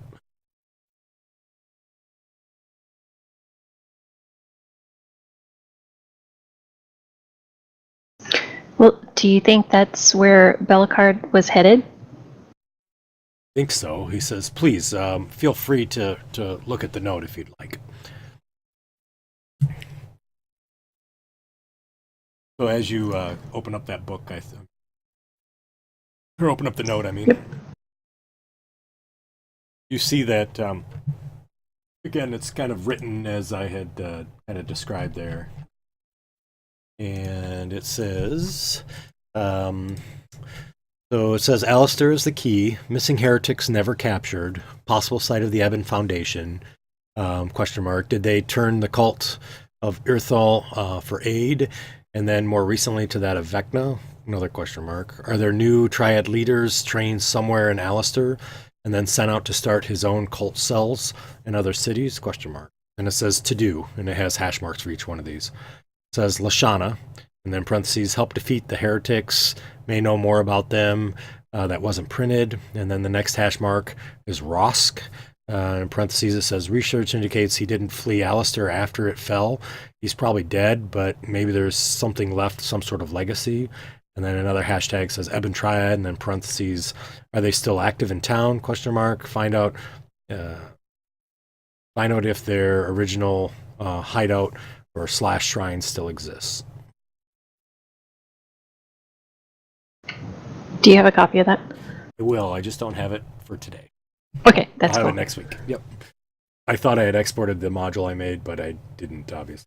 I don't have it done. But I will for next week. Okay, cool. Because I tried to shorthand that and it just didn't, I didn't get it all. I'll get it for you. It's not a problem. And then as you're kind of looking through the note, Tensor kind of walks over and kind of takes the book and slowly closes it. And he sort of rubs his hand almost affectionately on the book that you notice. Not obvious, but enough that you would be able to notice that there's something about either the book itself or maybe he feels a sort of connection with Balakard, his old friend, but you can see kind of that thing where he's sort of in deep thought as he kind of rubs his hand over the top of the book itself. He says, please, let's eat, all right? Celeste should be here any minute, and Elagos did inform me that he was returning from his trip, so should be at the teleport circle any minute.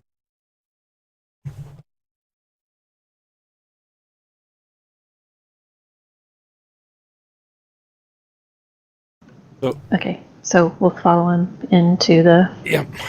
So as you guys enter, you're able to eat and whatnot, and about 10 or 15 minutes after you all have eaten, you do see that both Elagos as well as Celeste has returned. Celeste, you notice, is sort of covered in kind of this sort of dirt or dust that's kind of all over. It's almost like a soot. She's kind of wiping it off, and she said, I'm sorry, Tensor, I didn't have a chance to get cleaned up. I knew you needed me back right away. And he says, of course. She nods to you all and says, I hate going back to the cauldron. It's always so sooty. Anyways, it's good to see you all. Glad you guys made it back. That's great. I hope you have good information for us. We have a lot for you guys as well.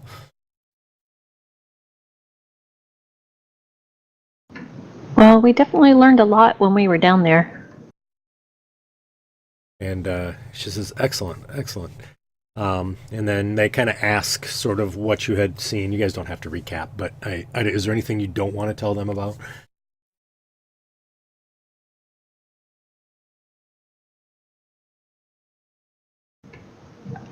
No, I think at least I would be very forthcoming with everything that we learned, especially considering the urgency and the maybe not the fate stuff.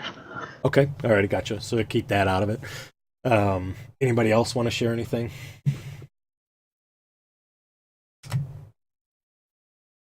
Different? No? Okay. So after you kind of talk about it, you see that they're both kind of, all three of them are sort of sitting there very engaged, listening to kind of the discussion of what had happened. And as you sort of talk about Makar and this weird creature, you see Tensor just sort of just shakes his head a little bit as if not that he knew that was going to happen, but he sort of recognizes kind of what you're talking about, or the creature that you're talking about maybe in itself or the details. And as it all ends, Celeste looks over to Elagos and she says, "You're right. I mean, these are the ones, right? I mean, nobody could have survived that. Maybe Tensor." Tensor says, "I'm not sure I could have."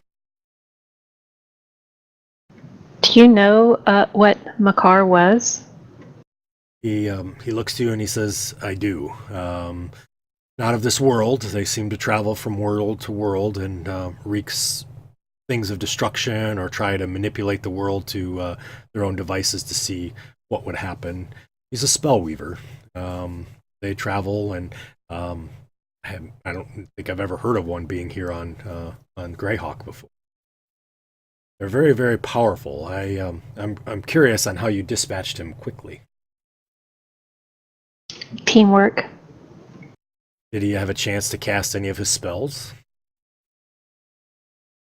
Well, our fantastic leader was able to negate a lot of the things that he was trying to cast. Looks to Spaz, and he kind of smiles, and then as he does, his eyes get really big, and he says, "What do you have?" What do you mean, what do I have? What's that staff in your hand? It's my staff. Pretty cool, isn't it? It is. Please tell me you didn't trade that for the rod, the seventh part of the rod. Nope. Oh. I found it. Really? That's a pretty nice tool you have there. Bet you want it, don't you? I do. Greatly. You already have one, though. What do you mean I already have one? You already have one. Spaz, you're right. I do have one. But you can always have an extra, right? Just for backup? Well, yeah, if you give me one, I'll have a backup. I don't think I'm going to give you any rod. I think you should. Maybe. He says, anyways, I'm fascinated, and hopefully you won't find any more spellweavers in the future, I hope. I could dual wield these things. He smiles at you, and he says, yeah, maybe. But not today. Not today. Tensor, you did mention that keeping the rod of 7 parts with us would be dangerous, right? I did. Well, we were attacked by another group of demons who had part of the rod themselves. Really? I'm not surprised. I think more of that will be coming. I told you it was dangerous. I'm not sure that it's worth the risk, but you felt you could handle it. We did. And this is what we've come back with. You show him or actually, Ren has it, I think, right? Yeah, Ren and Merrick. He says, please, let me see. Which device do you have now? I got a 4-inch piece. Ah, the smallest piece. Very interesting. Well, I wouldn't put those two together. I think that would be not a very good idea, but I'm impressed you have 2 pieces now. That means you're twice as wanted. So if we have the smallest piece, then we can find the other pieces? That's my understanding as well. You should already kind of have a good idea where it's at. Oh, I do. It's by water in a town. There's a ziggurat there. Interesting. I don't know. There's many towns by water, so I don't know of any other ziggurats around, however.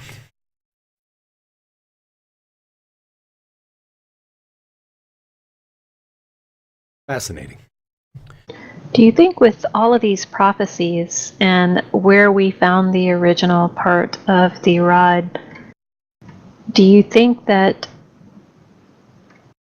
us finding the rest of the rod and joining it together is part of what we need to finish this? To combat whatever it is that we're about to face? I think those are questions that I'm unable to answer for you. I don't know. I think it's disturbing that not only do we have the cataclysm of the Age of Worms upon us, but we also have the potential cataclysm of a very, very rare artifact that could bring chaos and law into an epic battle on this plane. I think that one in itself is enough, but two is almost overwhelming. Wow. Burning us up? I don't know. I'm not sure. I'll ask the Circle of Eight the next time I see them, but that being said, I'm not sure if they're going to have any answers any more than I will. Maybe Bigby will know.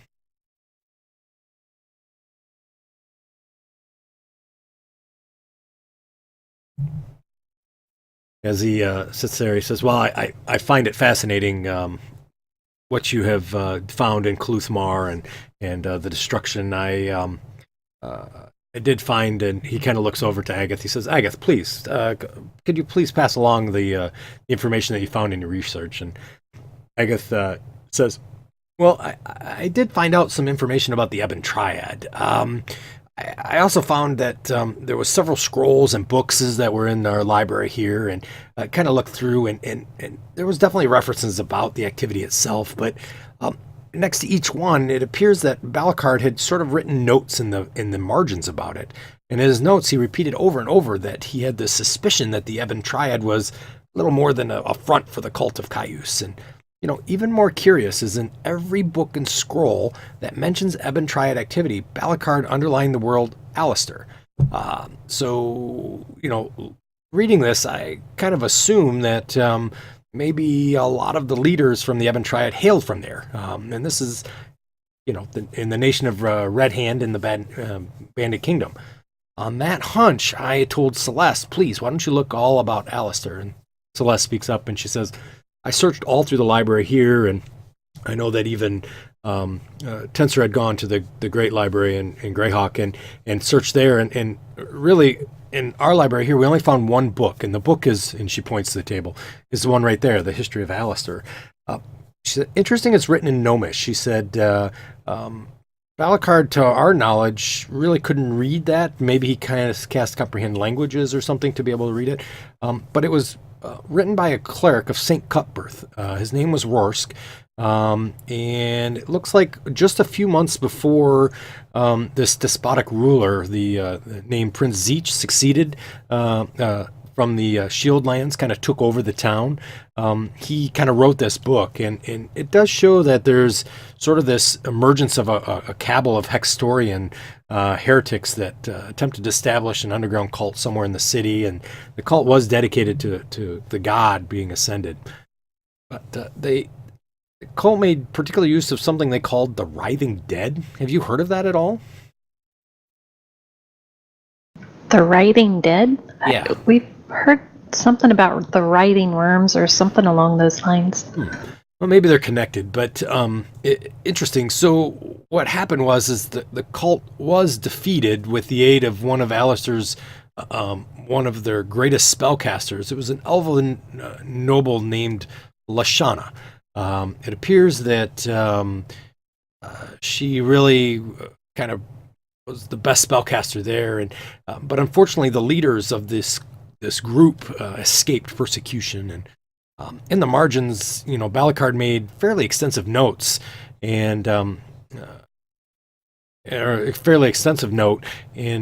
moved it to the beginning of the book, and she looks to Tensor and she says, "Do you have that note?" And Tensor looks over to Haleth and he says, "You have that note?"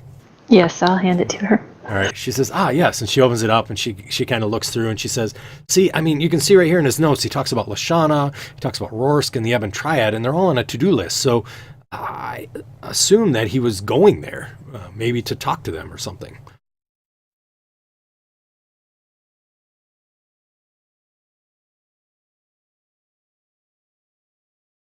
Unfortunately, that's all I really had chance to kind of research at this point. I went out to Cauldron to kind of see if I could find more information about kind of the Ebon Triad and whatnot, because there are some rumors that they had worked out there in the past. However, I was unable to obtain anything before Tensor called us back.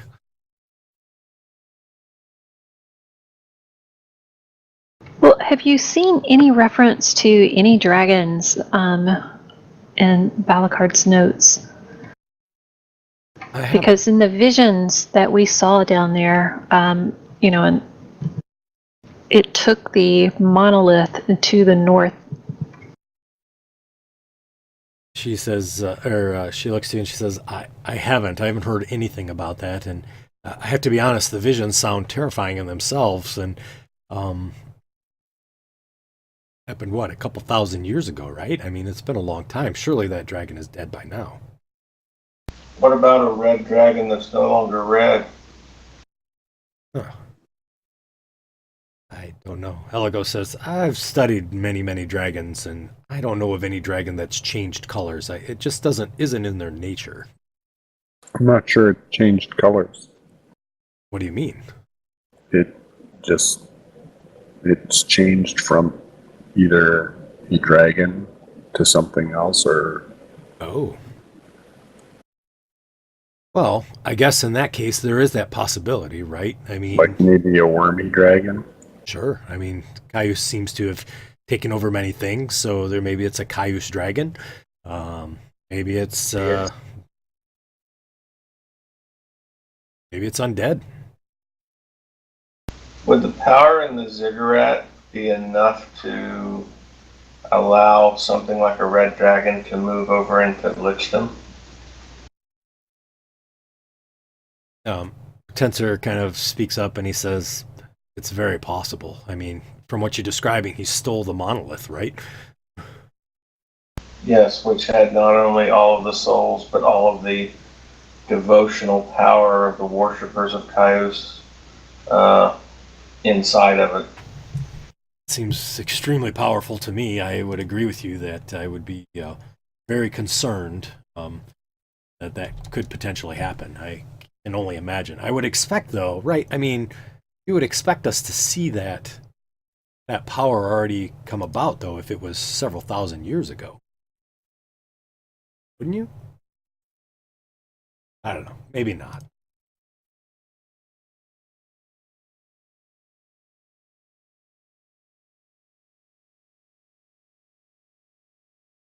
He kind of looks around the table and he says, so, more work to be done, I take it. Apparently so. We're tied to the end now. Feel you are. And I have to agree with Celeste. I think that you are probably maybe been chosen one way or another for this.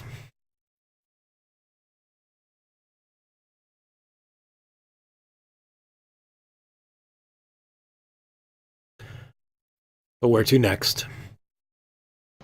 Alistair. It does seem most logical, doesn't it? How far from here is it?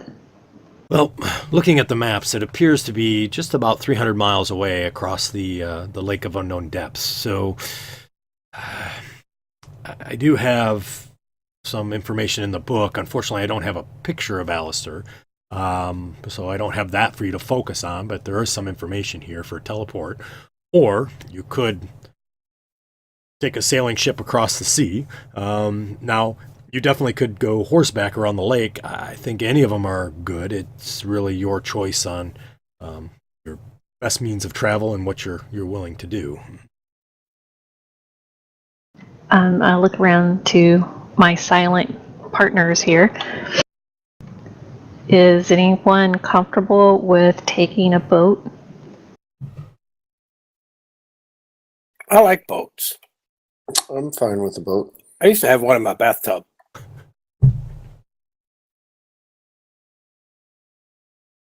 I mean, what could be hiding in a lake called Unknown Depths? Right. I can always do the teleport thing again, too. Yeah, but you've never been to Alistair. I don't know all the ins and outs of how teleport works, but don't you have to know where you're going? No, not necessarily. It works better when you know where you're going.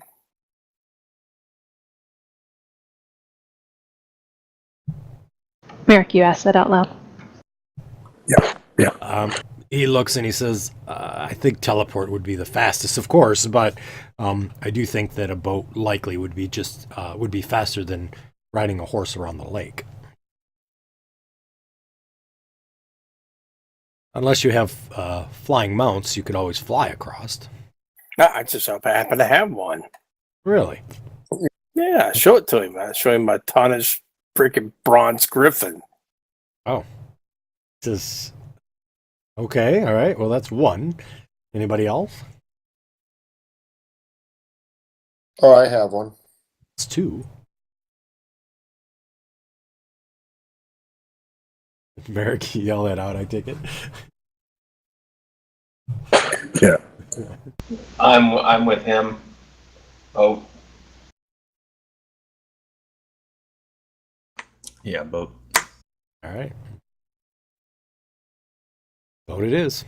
He says, please, I think that if you need refreshing of your provisions, any sort of spell components, anything that you would like to get rid of or to sell before you go over, feel free in Mage Point. I think that obviously you'll be treated well there. And when you are ready and wanting to go, you can either reach out to Celeste or myself.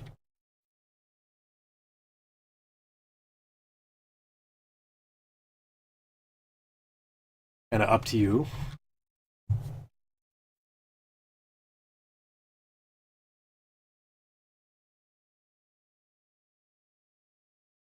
All I ask is when you're ready, Nally Fireforge down by the docks does have a ship fairly fast. She'll be more than happy to take you across.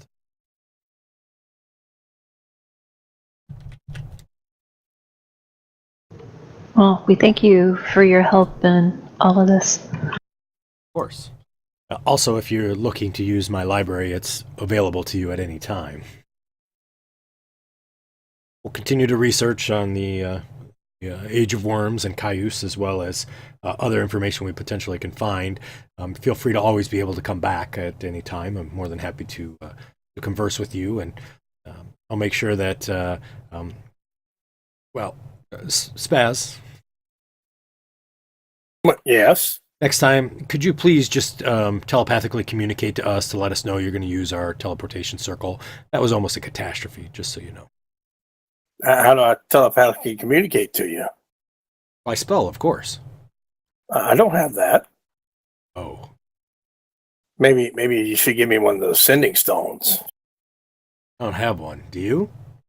No, but I figured you do. Nope. You got all kinds of stuff. I just use a spell, and I don't need a sending stone.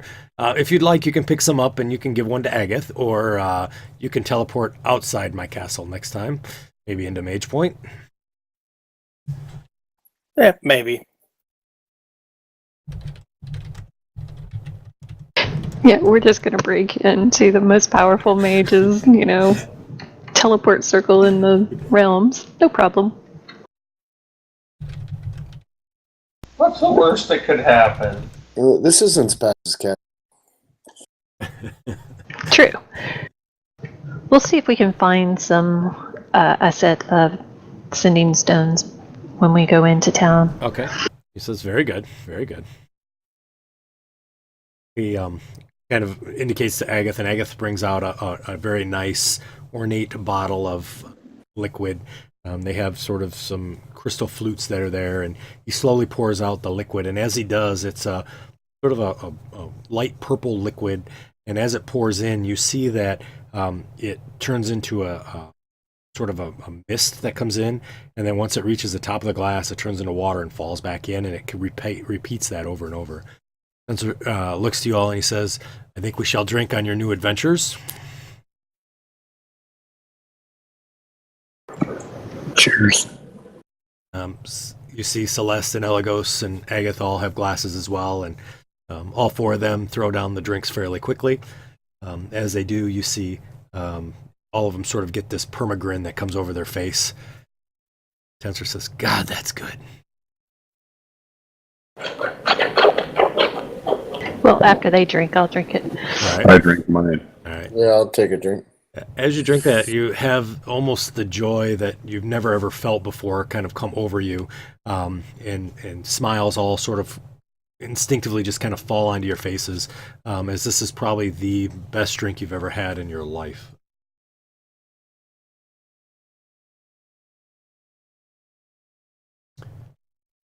Where did you get this? Did angels come down and make this? It tastes that way, doesn't it? Someday, after this is all over, maybe we'll talk about it and I can take you there.